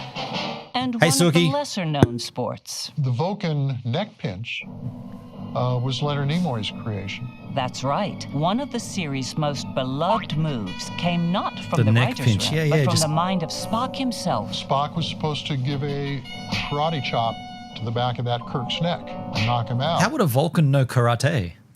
So he went over to the director of that It's the opinion of someone else, not mine. episode, Leo Penn, who is Sean Penn's father, and said a Vulcan would not resort to this kind of violence unless he had to, unless he was just being attacked unprepared. He would. Do you know find- what? Can I engage this? Spock, the Vulcan, in the TOS, great character, a lot of time given to him. As you move forward past the animated series into the next gen, I feel like Data is the replacement for Spock. You now engage deeper on like a personal basis with Data, which was what you did with Spock in the original series. That's the opinion of someone else, not my opinion. Just saying. I mean, if anybody told me that, I might agree with them, but it wouldn't be my opinion. That's theirs. More civilized way There's to some do it. similarities. And Leo said, well, what do you mean? What would he do? And Leonard Nimoy just You're making so it up on the smart. spot says, No, I'm not smart. The opinion. Okay, I'm not going to milk. I was going to milk that further. I won't do that. understand Thank you, the Jude. electromagnetic nervous system of humans. They would know that there's a pressure point that you can put your fingers to and cause a person to go unconscious. But director Leo Penn needed a little more convincing. Nimoy looks over at William Shatner and says, Bill, can I borrow you for a minute? And Shatner comes over, and they're just waiting to shoot the scene. The lights are being tweaked. Shatner comes over and he says, you know that thing I was telling you about how Vulcans can knock you out? Shatner had never heard this before. For fuck's sake, it was just a random He observation. goes, yeah, it's really interesting. He says, Leo doesn't think it'll work, and I wanted to demonstrate it on you. Sure. You know I love you, man. It's all Nimoy good, goes Dale. over and It's all good. presses Shatner's shoulder at the base of his neck, and Shatner rolls his eyes up into his head and just collapses to the floor. Wow. And Leo Penn is just stunned. Bill, are you okay? Are you okay? And he, oh yeah, I'm a little woozy. That's amazing. We got to do that. So that's the first Wait. It actually worked, or he was acting? neck pinch on Star Trek. But thanks to Gene Roddenberry, nearly the last. Gene Roddenberry sent a memo out to Leonard Nimoy scolding him for doing this and saying, don't ever do anything like this again. But by the way, we're going to keep this, and we're going to start writing this into the scripts. So he got scolded for coming up with that brilliant idea. I wrote this So script. Nimoy had given them the pinch, but then I came freaking the love this shit. twist. It's cool, man. Also wanted to see if you can make it a little cheaper. The pilot cost a whopping $450,000. NBC felt the budget should be more in the orbit of $185,000. Very low budget. It was undersold. And even at that price, the network wouldn't be footing the entire bill. It's deficit financing. The networks do not pony up all the cost of a show. NBC would only back Star Trek to the tune of $100,000 per episode. It's a cool So graphic. Desilu's going in the hole, 85 grand with every episode they're making. At such a heavy price, the board of Desilu Yeah, 1960s. convened That's a to lot of consider money, its dude. options. Holy The shit. old guard, When you can so- buy a house and a car for like under $1,000 or something, like that's a fuck lot of money. Told Lucy, don't do it. You'll put the studio out of business. But Lucille Ball still held the deciding vote. She said, let's go ahead and produce the whole thing. She's like, I'm putting the fate of the studio in your hands, guys. With all that pressure, Gene decided to recruit a This is a very thorough doco. I'm digging it. Coincidentally, also called Gene. That is my Here opinion. comes Gene Kuhn, a great writer. He'd written some scripts on Have Gun Will Travel that Gene Roddenberry had worked on. Didn't have a big science fiction background, but he could tell a story. He was really in charge of the writing room, and he was very interested in making sure that the characters were the most important and central thing. Evident from the very first episode to air, which placed its diversity of characters at the forefront. Tell me how your planet Vulcan looks on a lazy evening when the moon is full. Suddenly, network television had a glamorous new look. And a breath I'm so glad of you fresh like this. air. See, we don't always disagree. Acting, my father said. Oh, wow. Michelle had come from the theater, and since her Wow. episode of The Lieutenant never made it to Yeah, air, Dale, like, look, let's be clear. Like, you and I agree on most stuff. Like, yeah, I don't think there's an issue. You know what's going on, man? Hendrick's not here, so you're leveling it at me. You go back to fighting with Hendrick. Leave me out of it, man. I don't deserve that shit. Cheers, man. No, it's all good. It's all good. It's all good. Star Trek would be her first on-screen credit. I don't want to fight with anybody, man. Like, I'm not an angry man. I need to separate you kids. Yeah, Comtech. Yeah. We gotta go to individual rooms. Thank you, God. And as the communications officer, she was sending a clear message, which had the execs screaming. Hendrick's there. I'm lurking. Gene believed in diversity. He said, I want all ethnic choices to be considered. Period. And he was happy to test the limits by casting a Japanese American, even as memories guy of the was Second rad. World War remained fresh. He says, by the time we're out in space. See, to be fair, what's the age difference between the two actors? Between the Japanese guy who was so rad on the show and that Bones character? There must be like a 15 to 20 year age gap. And that was evident to me as a viewer. Borders have disappeared. People interact in a natural, comfortable way. When Star Trek finally broadcast, it confirmed that America was ready for a fresh vision of the future. And a bit of action, of course. The very first episode, The Man Trap, 47% of the TVs in America were tuned in. Nearly half of America was seeing something they'd never seen before. They wanted the Pioneer doctor to be shoulders. older and wiser. That's fair. That's a fair. Yeah, that's fair. No, that's fair, Jude. I get you. And doctors, yeah, they're old and wise and they've well researched. They understand. Yeah, that's fair. That's fair. Creating things every inch of the way. But delving into whole new worlds every week soon took You ever see a toll Western? on its Yeah. cast and crew. Yeah, I'm here usually about 6:30 in the morning. Chekhov was around 18. DeForest was around 30. Thanks, Comtech. That's a fair gap. I liked the character Bones. Okay, so I'm standing on my record. I didn't. 8. The crew arrives around 7:30. It takes me about an hour and a half to get into the rig. It was an uphill battle. They were under the gun constantly. It was taking a toll mentally. Our schedule was 12 to 14 hours a day, and the production staff worked 6 days a week. During the first 2 years, there was not a member of our Wait, Jude. I liked Bones even when Carl Urban played him in the movie. Wait, was there a different actor in the movie for Bones? Which movie? The second one? Sulu was the Asian. Chekhov was the Russian. That's true. Yeah, right. We're mixing them up. Yeah. Well, I'm talking about the Sulu. I thought that character was a welcome, like a fresh breath.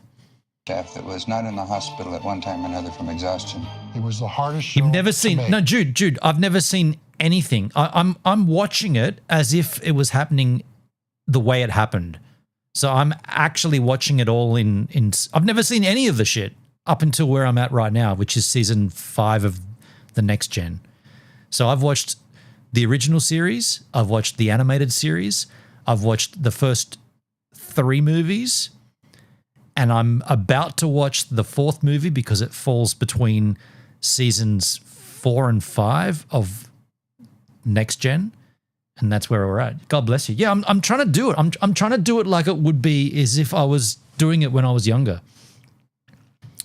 Yeah, I'm catching up. I'm doing it because, it's Star Trek is part of our It's part of our lore. It's in the zeitgeist. You have to know it. Beam me up, Scotty. Everyone knows that. By the way, not said ever in the show, but everyone knows that saying, right? Beam me up, Scotty. Just like the May the Force be with you. You've got to know. I'm showing Portia Star Wars. She wants to watch E.T. for the third time. I'm like, no, we're going to watch Star Wars. I got to give it. She's got to see it. When she sees a lightsaber, she knows what a lightsaber is. She doesn't know where it comes from, though. Like, that's from Star Wars. Darth Vader fights his own son. Do you know that? No, I don't know that, Uncle Benny. Sit down. We're watching Star Wars. I'm doing that with Star Trek. Close Encounters of the Third Kind, I've seen that. Didn't really do much for me, if I'm being honest. On television. Along with monsters, Look at the this. original series ranged across monster themes. Pain! Colonization. Cry. For the children. The ethics of war. We have the right to wage war, Captain, to kill millions of innocent people. Hairdressing. Along the way, Spock fell in love. Yeah. And almost fell out of a tree. I told Leonard to grab hold of the branch and hang from it like a monkey and play the scene that way. The first line of Kirk's was, You were told to report to me at once. Spock, with his glorious grin on his face, said, I didn't want to, Jim. And it just worked Jim. beautifully. Jimmy. Yes, I can see that. And became an iconic Spock scene. But one iconic episode above all would come to embody Star Trek as top-shelf science fiction. And it came from one of Holodeck? sci-fi's finest practitioners. Harlan Ellison, who has written Wow, some what a of styler. history's most important science fiction books. Harlan pitched an idea for a time-traveling Star Trek episode, which he called City on the Edge of Forever. I am the guardian of forever. I wrote that script before the show ever went. I wrote that script. We got to get that. I am the guardian of forever. I wrote that script. Dude, I got to grab that right now, man. That's awesome. I got to capture that. I wrote that script. That's a throwback of our own. Let me just capture this quick time. Hell to the yeah. That's going to be the 10th addition to the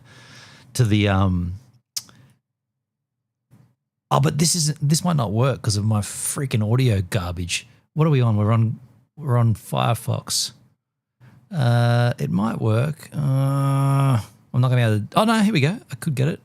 I wrote that script. I'll record this. City on the Edge of Forever. I am the guardian of forever.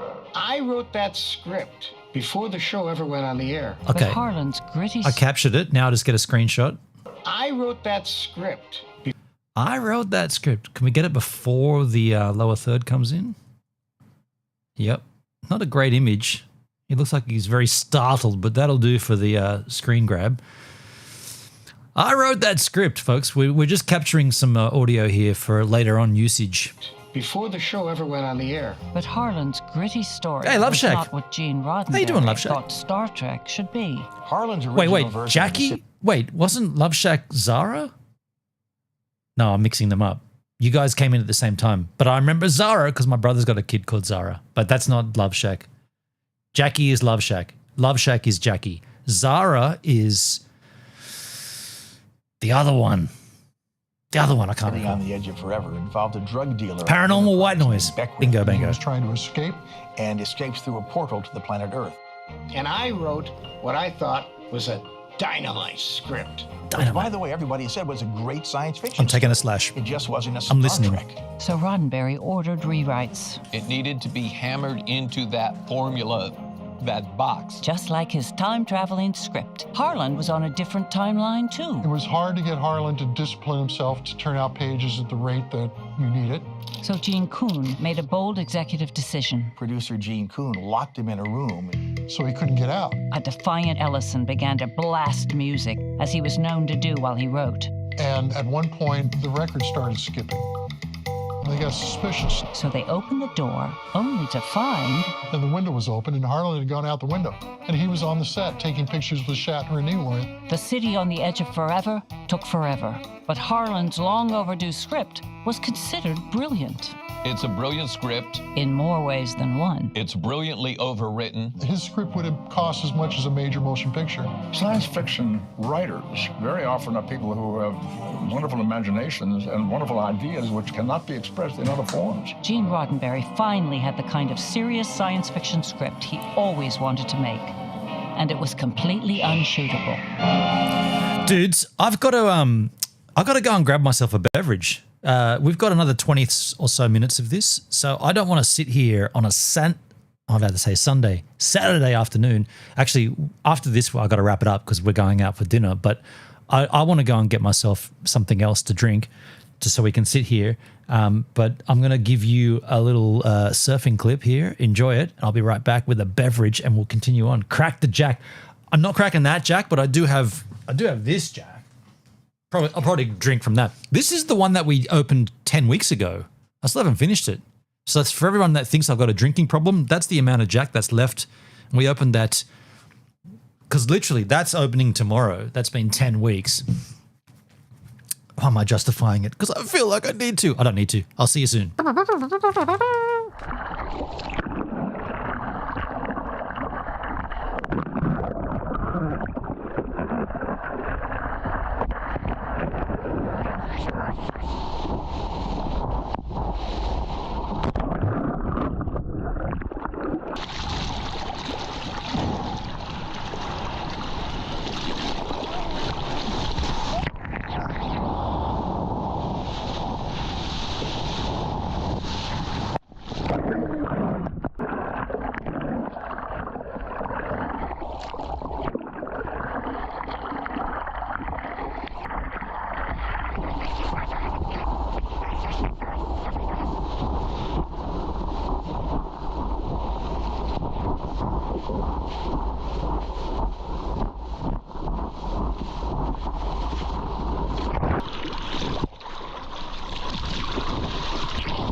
All right. I got no Coke back there, so it's going to be Jack on the Roxes. Dalesky, I like Valora. Small but comfy, cozy, no drama. Yeah, Valora feels good. I looked into it the other day off stream, and I know that there's some audio stuff I can be doing with it, some alerts and stuff, and I feel like we're, D-Live is gone, Trovo's going, other places are disappearing. I feel like the next spot that we're going to hit is going to be Valora, There's always going to be Kick for the alerts, but Valora seems like a place that we could call home, Excuse me while I kiss this guy. A little Jack on the Roxes. That should be fine. Kick for alerts and Valora for everything else. And as they build, that they're gonna do stuff and like it's gonna move and it's gonna there's gonna be good things are coming is what I'm saying. Also, good things are coming to beamstream.gg version 2.0. And let's not forego Flashy Social. Whatever iSpongelot's doing with flashy.social, that might be worth keeping an eye on as well. And then there's, Arcade Stream. What's the other one? There's a couple of ones that I'm sort of paying a little close attention to.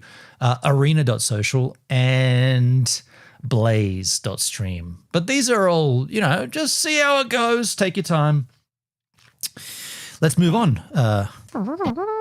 While Harlan Ellison's magnum opus created a headache for Baileys Star and Trek butterscotch. producers, Ooh. it created an opportunity. See, there's an alert from D-Live, but we don't hear it. But thanks, whoever did that on D-Live. It was a follow on D-Live. Good afternoon, Love Shack. Someone followed. Triple X Mafia just followed. Why would you follow on a website that's about to pull the pin? But thank you. Thank you so much. For the young story editor tasked with fixing it. I worked on the show, obviously, from the very beginning as Gene Roddenberry, his production secretary. While also moonlighting as one of the show's writers. I had written, at that point, 2 scripts and had rewritten This Side of Paradise. But sensing potential in his young writer, he gave her a challenge. If you rewrite This Side of Paradise to my satisfaction and NBC's I still have a lot of lemons to dump on I will D-Live. hire you as my story editor. And I did, and Oh, he did. by the way, I did get an email yesterday. I got an email from D-Live. Arguably, that's 5 days after the public got it, but I got an email saying it's all over. The same things. When she's working on Star Trek, she's actually the youngest story editor in the history of television. And she's one of the very few female story editors. Which made her job Jude got it even as well? more Yeah, Jude. intimidating. Because Harlan scared her to death. She was just terrified. She said, I'll do a rewrite, but don't tell him.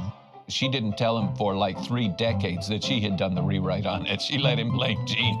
One of the things she did was take each character and do something special. By the way, I as much as I said before I poo-pooed the Whoopi Goldberg character, I do like the idea of that 10 forward, the bar that they can go and hang out at. I think that gives it more of a realistic, they're on this spaceship going light years into deep space, and they're out there for decades, and they need a bar. They need somewhere to go and relax. They got to unwind. They can go to the holodeck and be anywhere they want, or they can go and sit in a bar. And I love those tables with the light that comes out of the table. Like, I want to go to a bar with those table lights.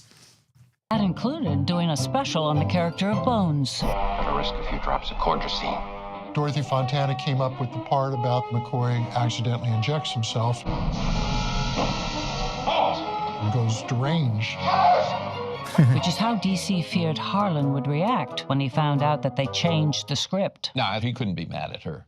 Nobody could be mad at Dorothy. But that didn't mean he was happy about it. The core of it is that the Joan Collins character I'm Edith Keeler. is going to prevent the United States entry into World War II. This would allow Hitler to take over the world. But if that wasn't horrifying enough, I'm in love with Edith Keeler. this was history versus love. Harlan was probably one of the greatest romantics in science fiction. Although let's just say This one was cool, it yeah. doesn't end well for the lovebirds. Kirk has to let the woman he loves die to save the world. Which might be why Gene felt the need to soften the blow. Of course, he wrote that speech for Edith. Now, I don't pretend to tell you how to find happiness in love. One day, man is going to be able to harness incredible energies. If nothing else, it was a speech about hope. But Gene's 2 cents gave anything but hope to Harlan Ellison. It's the old French joke about the chef who has made a great soup, and all the other chefs come in and they say, well, we must make it just a little bit better, and they all piss in it. Everybody pissed in my script. Which naturally pissed Harlan off. So Harlan washed his hands of it. And so by the time they filmed it, Harlan didn't want his name on there. Which Gene couldn't afford to lose. If he lost the name Harlan Ellison, he would have lost all legitimacy. So Gene gave Harlan an ultimatum. If you don't let us put your name on this, I'm going to do everything I can to see that you never work in this industry again. And surprisingly, that line worked. It ended up putting Harlan's name on the screen with Harlan's permission, but it took a lot of fighting. Wow. But ironically, there came a point where Harlan Ellison was quite pleased to have his name on the script. Harlan won a Writers Guild Award for his original script. That's right. The way things worked back then, it really paid to be a writer. In those days, the days of Star Trek, the irony, and in live fully. and early television, the writer kept the rights to a script after the show was made. They always reverted to him or her. Well, in this case, definitely not for her. Harlan, therefore, was able to keep the complete rights to his full script for The City on the Edge of Forever. Which was sweet for Harlan, but for others, it left quite a bad taste. Harlan, when he won that award at the Writers Guild Cue Alanis Morissette. award ceremony, it's like rain on your wedding day. And said, "Don't let them rewrite you." And Herb Solo, it's a black fly production your Chardonnay. He said, I zoomed out on my plate, and my knife, and my fork, and my spoon, and I was thinking, which of these utensils should I? Just by the side, none of those things that she mentions are actual true irony. They're just interesting anecdotes, but they're not irony. None of it's irony in that song. I use when the irony of that is that the song is quite good, but it's not about irony. I don't know music, so. For Harlan, which one will take longer and hurt the most? Long before Herb contemplated knife and fork crime, those on set when shooting began may have been starting on the entree, but they were already worrying about the bill. Harlan Ellison's The City on the Edge of Forever would come with a hell of a price tag, putting the whole series on the edge of forever. It was the most expensive episode of Star Trek ever. That meant season 2 of Star Trek really needed to turn those thrusters on. They needed to spend less money, so they brought in that guy to write The Trouble with Tribbles. What do I need for this? Not much. Just a couple of these furry things. We're good to go. The art department can rest here. We don't really need anything from those guys. William Shatner stars as Captain Kirk and Leonard Nimoy as Science Officer Spock on Star Trek in color. Luckily, it was not only in color, but in a Dude, prime we'll get polluted slot. sometime. Various substances. No, that will be fun. That will be fun, Dale. Yes. NBC had promised Gene the 8 o'clock time slot on Monday, and then they gave it to Laugh-In. Hey, you got anything on tonight? I certainly hope so.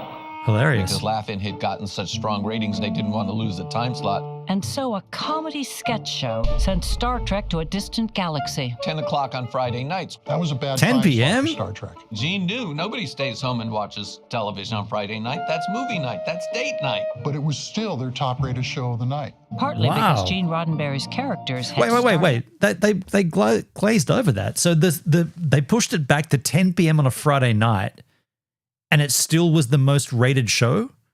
People were staying home on a Friday night to watch Star Trek. That's pretty commendable. To click.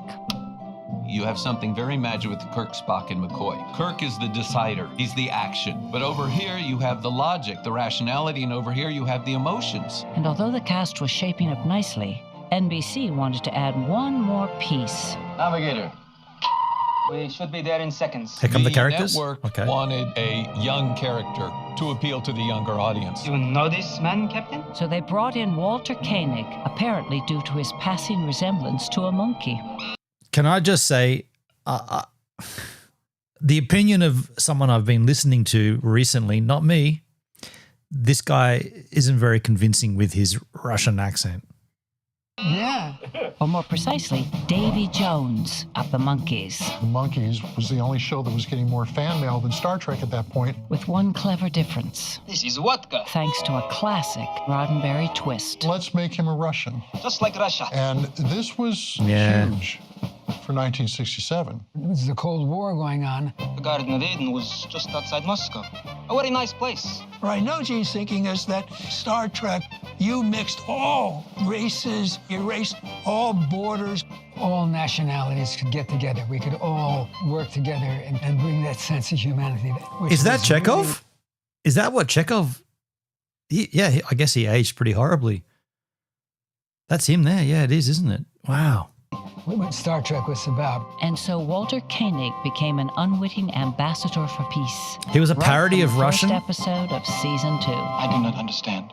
Gene felt. I mean, in today's standard, he'd be cancelled for cultural misappropriation, right? We're going to survive. We have to learn to work with our enemies. There was some social commentary going on, particularly on. I can't believe they didn't get a Russian guy to play the Russian, man. You know, that's what it would be like. Well, he's an actor. They're acting. That's their profession. They should be able to act. I get that. Whenever someone gets angsty about this, you know, I can't believe a white man played a black character.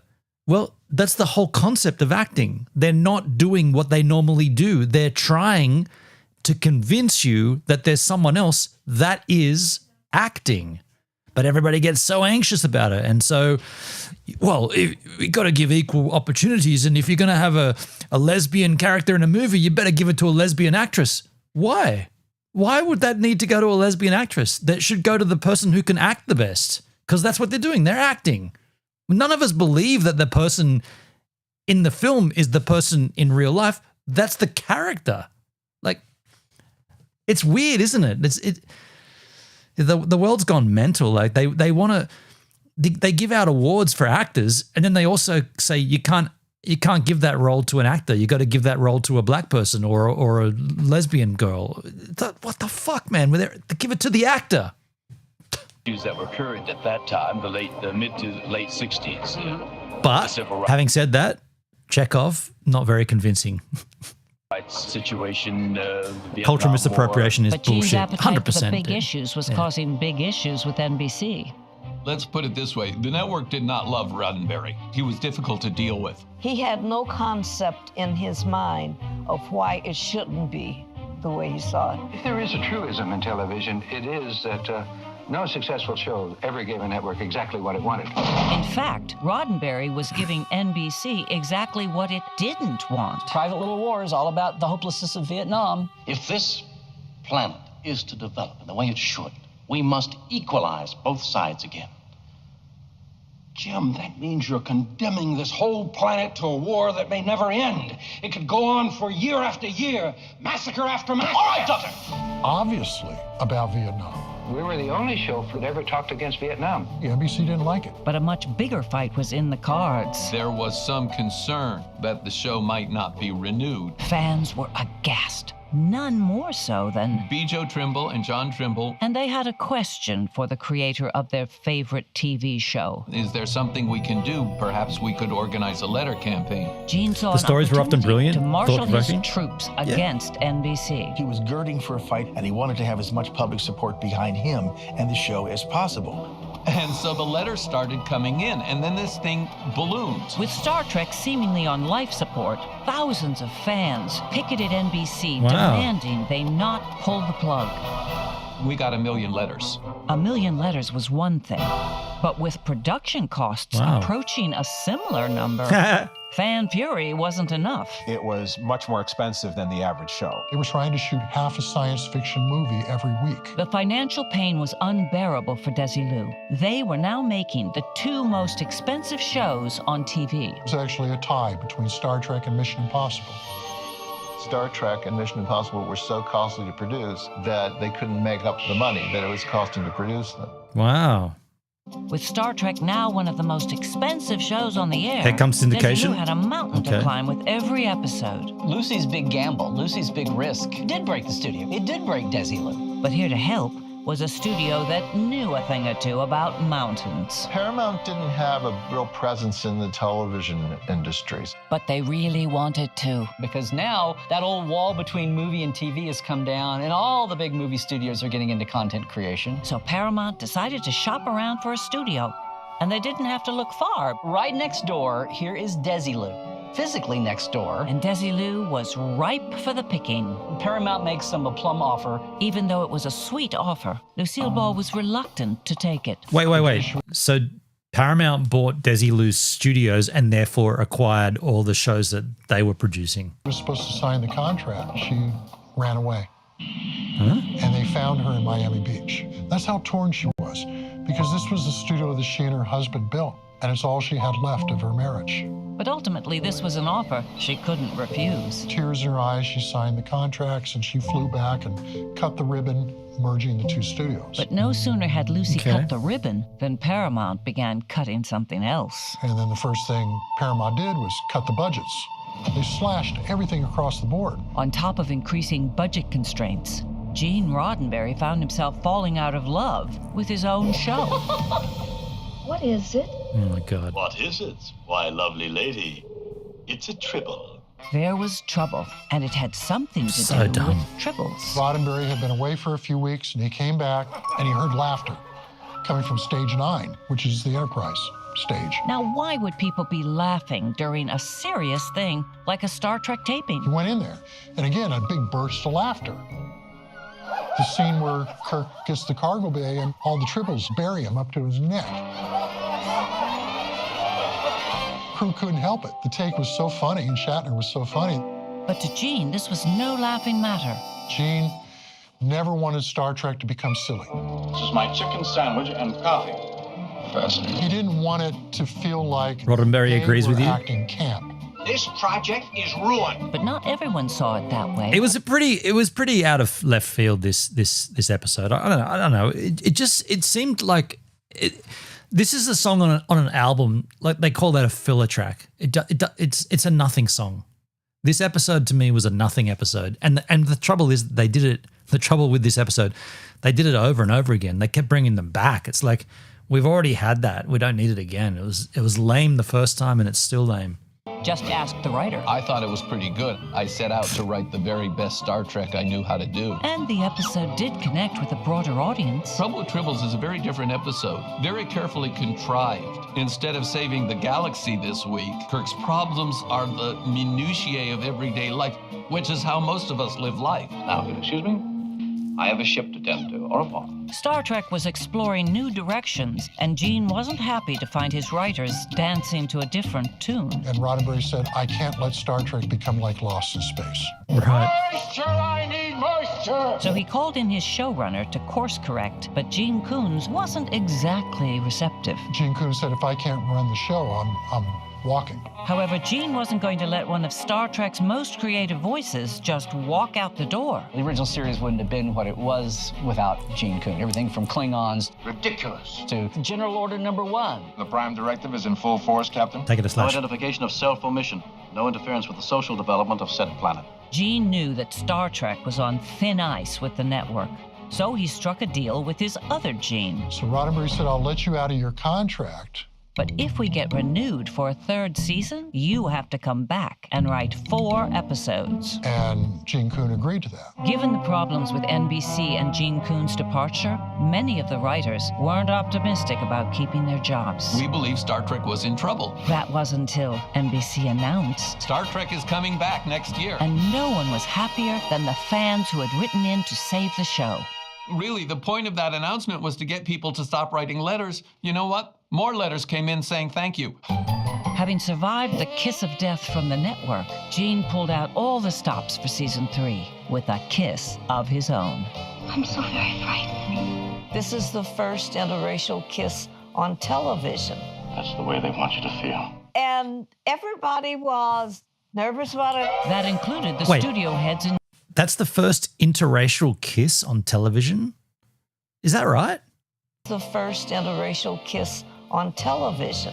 That's the way they want you to feel. Interesting. And everybody was nervous about it. That included the studio heads in New York. They were worried about the South. But undeterred, Gene insisted the time was right for the singular moment in television. Yeah, wow. While embracing a chance to make history, Gene Roddenberry was facing some pushback. The head of the studio came out from New York. Big deal. I wish I could stop trembling. When he came out, They said, are you coming out? It to is, cover? okay. He says, no, I want to meet Nichelle Nichols. He's one of my favorite actors. It's interesting though, but like highlighting it as the first interracial kiss on television kind of makes it about race. It might have been better to not highlight that and just do it and be done, because now you're highlighting the fact that it's interracial. Whereas before, it's just a kiss on television. Now it's about a black woman kissing a white man. I don't know. Like, it might have been better just to not to. Yeah. Don't know. That's the opinion of someone else, not me. And I want to see her. I want to meet her. Surprising even Nichelle herself. He just adored. It broke a cultural taboo, but again, and it was the 60s. But the thing is, like I said earlier, like if they didn't do it, someone else was going to do it. At some point, there'd be that kiss. So, like, why make it a thing? Like, why not just? There's always going to be the first of something, you know, whatever the thing is. Someone's going to do it, but they did it. Yeah, but someone was going to do it, right? I don't know. Like, I feel like drawing attention to it makes it a thing. Whereas if you just did it and just moved on, that wouldn't have made. What is racism? It's distinguishing people based on the color of their skin. So by making this into a thing, you're actually making it a race thing, when before they're just actors and they're just doing what they do every other day. They're just reading a script. I don't know. I know that there were social norms to be squashed, and there were this and that, and it was different time, but yeah. Again, someone else's opinion, not mine. And topic for a voice call, maybe. Yeah. And so Star Trek made history. I've definitely got to set up my audio stuff before we could do a call in for sure, because I don't. That kills me that worked so well the other day, and now I've messed it up. I'll get it back to how it was though. Simple, if slightly awkward, meeting of the lips. Where I come from, size, shape, or color makes no difference. However, there was still no meeting of the minds between Gene Beam Roddenberry 2.0. and the network. And when NBC decided to move Star Trek to Friday night, Gene drew a line in the sand. If you put it at this time slot, I'm going to step back. I'm not going to be as involved as I was. He drew a line in the sand like Picard would do later on. This far, no farther. But they still did it. And said, well, okay, they call my bluff. I'm out of here. NBC had drawn its own line in the sand around ratings. And if you didn't get a 30 share, as big as that was, you faced possible cancellation. So with Star Trek stuck in the gallows of Friday night, That's date night. Star Trek's ratings suffered. And so that made it more inviting for NBC to want to cancel the show. Thus, after a lackluster third season, Here's Star Trek being canceled, 1969. The last episode airs 47 days before Apollo 11 lands on the moon. But as they say in the business, timing is everything. Star Trek, the original series, comprised just 79 episodes, and although no longer on NBC, its television run was just beginning. Well, that's big. Dalesky, Star Trek Next Gen is one of the best TV shows ever, my opinion. That's a big call. Gained momentum after. I'm enjoying it. It's a really unique. The best situation. TV show ever? To me, that goes to Breaking Bad. Star Trek's good, though. And it was all thanks to Desi and Lucy's One of the best. revolutionary idea, The rerun rights. which by now had become standard Top practice. 10? Okay. The model for television in the 60s was syndication.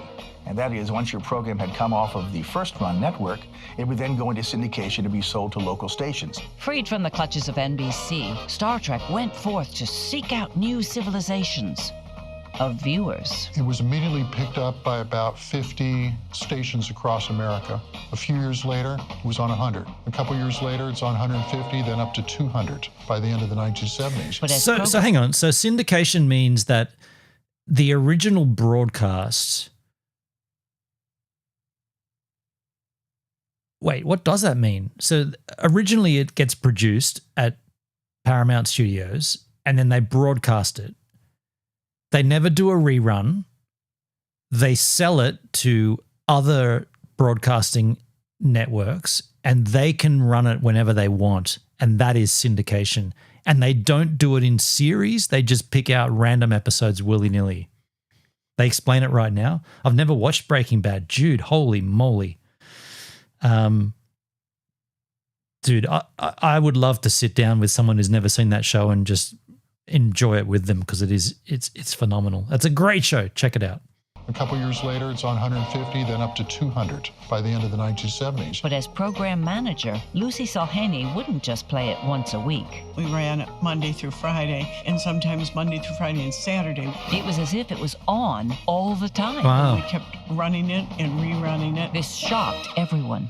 Gene used to tell the story of how the ratings people Mad come Magazine. running into the suits at Paramount TV and say, "My God, you've got the perfect show. Look at this. It's hitting all the demos, everything we want to hit. It's getting to the right audience." And the name of the show was Star Trek. Oh, we canceled it last year.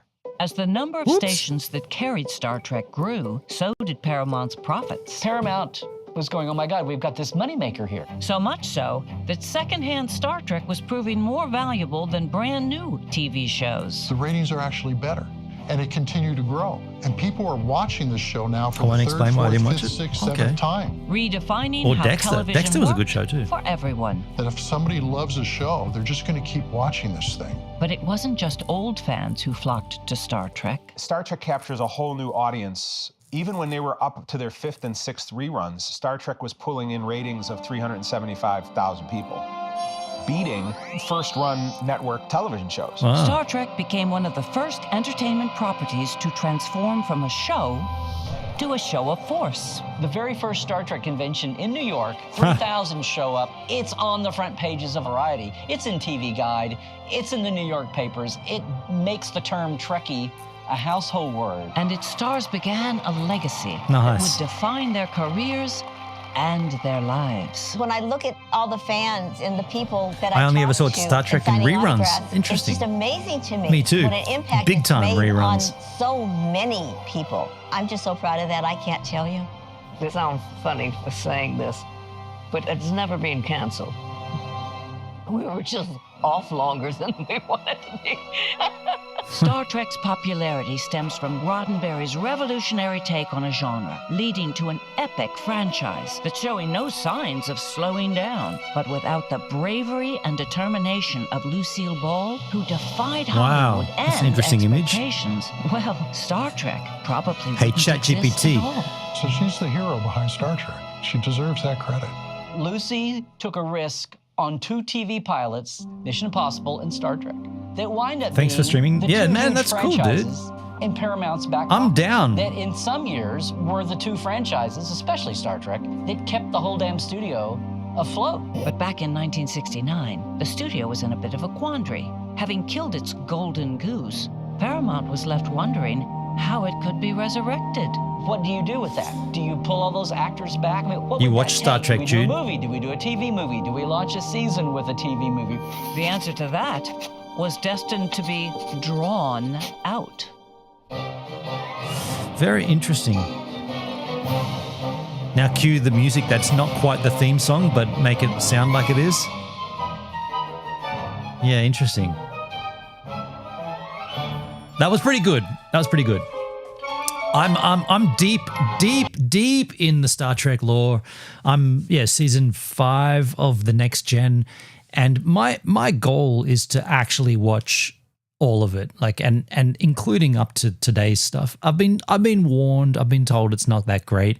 I did that with Doctor Who, and I'll be honest, some of the modern stuff was pretty lame, and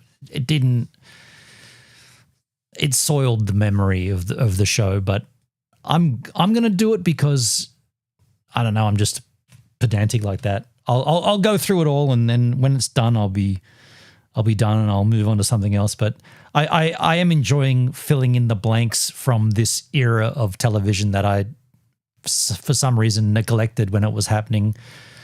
I will say this, though, when that was all kind of going off and I was in high school, I was deep involved in Red Dwarf. I don't know if anyone here, I know Hendrik does, but if anybody was into Red Dwarf, there's a star, like a space kind of comedy, and it's British, and it was funny and it was engaging. Nowhere near the level of Star Trek, but it had its own sort of slot there. And if I would watch Star Wars and those first 3 or those 3, 4, 5, and then I'd watch Red Dwarf, and I could mix up those two universes. And Riker is sort of like Kirk, at least in regards to being attractive to women. Yeah, for sure. Yeah, Riker and Kirk, they're kind of, they're the similar kind of character, for sure. Red Dwarf for the win, Hendrik. Absolutely, yeah. Some of the stuff on Red Dwarf. You know what Star Trek does, though? And I've seen this with the Next Gen. It takes those stories that Red Dwarf kind of loosely tapped into and extends them out further. Just because it's an hour or 44 minutes, whatever, 46 minutes less the commercials. Red Dwarf, half an hour sitcom, less 7 or 8 minutes so 21, 22 minutes. They have to really cram that shit down. But Star Trek gives you more chance to expand it out. That was actually a critique of mine when I first started watching the TOS, because I felt like because it had that long run, like a long run time, they sometimes just lagged and it was a slow move. Whereas now, season 5 of the Next Gen, the stories are more engaging. There's more crammed in there, and you get to the end before you even know it's ending. It's like, that was 40 minutes already. Oh wow, that's finished. But that didn't happen in the early. But that's just my opinion. Someone else's opinion, not mine. Hey dudes, thanks for being here with me. I will fix my audio and so we can get the alerts and shit back up. I don't know. I mean, I'm gonna start again with loop back and just create all new outputs and stuff. And I don't know really what happened there. And all of it was to bring in an additional microphone. Now that I've done that, I wish I hadn't, because it was working flawlessly before, but we'll get back to that. But I'll see you guys tomorrow. I'm going to do a Jack stream tomorrow. Jack opening the Apple Jack 1 liter. That's tomorrow on the stream. Appreciate all of you hanging out with me. Enjoy yourselves. Do the thing. And may the force... No. Wrong saying, man. Wrong universe. We never got an answer to that, though. Did Star Trek and Star Wars ever mingle? See, now we're not going to hear anything, are we? Is there outgoing music here? I don't think there is. I think my audio is so bunk that that's not going to happen. Oh, well. Thank you, Jude. See ya. Thank you, Dale. Cheers. Thanks for watching. Please make sure to like up the stream and share it out where you can. I got to add my Stream Deck back to my Rodecaster Pro 2. No music? Yeah, I thought so. Yeah, I got to fix that. I'll work it out. See you all. Thanks, H-Man. My opinion may not match the opinion of those that watch. End disclosure. End disclaimer. Good camping chair, though.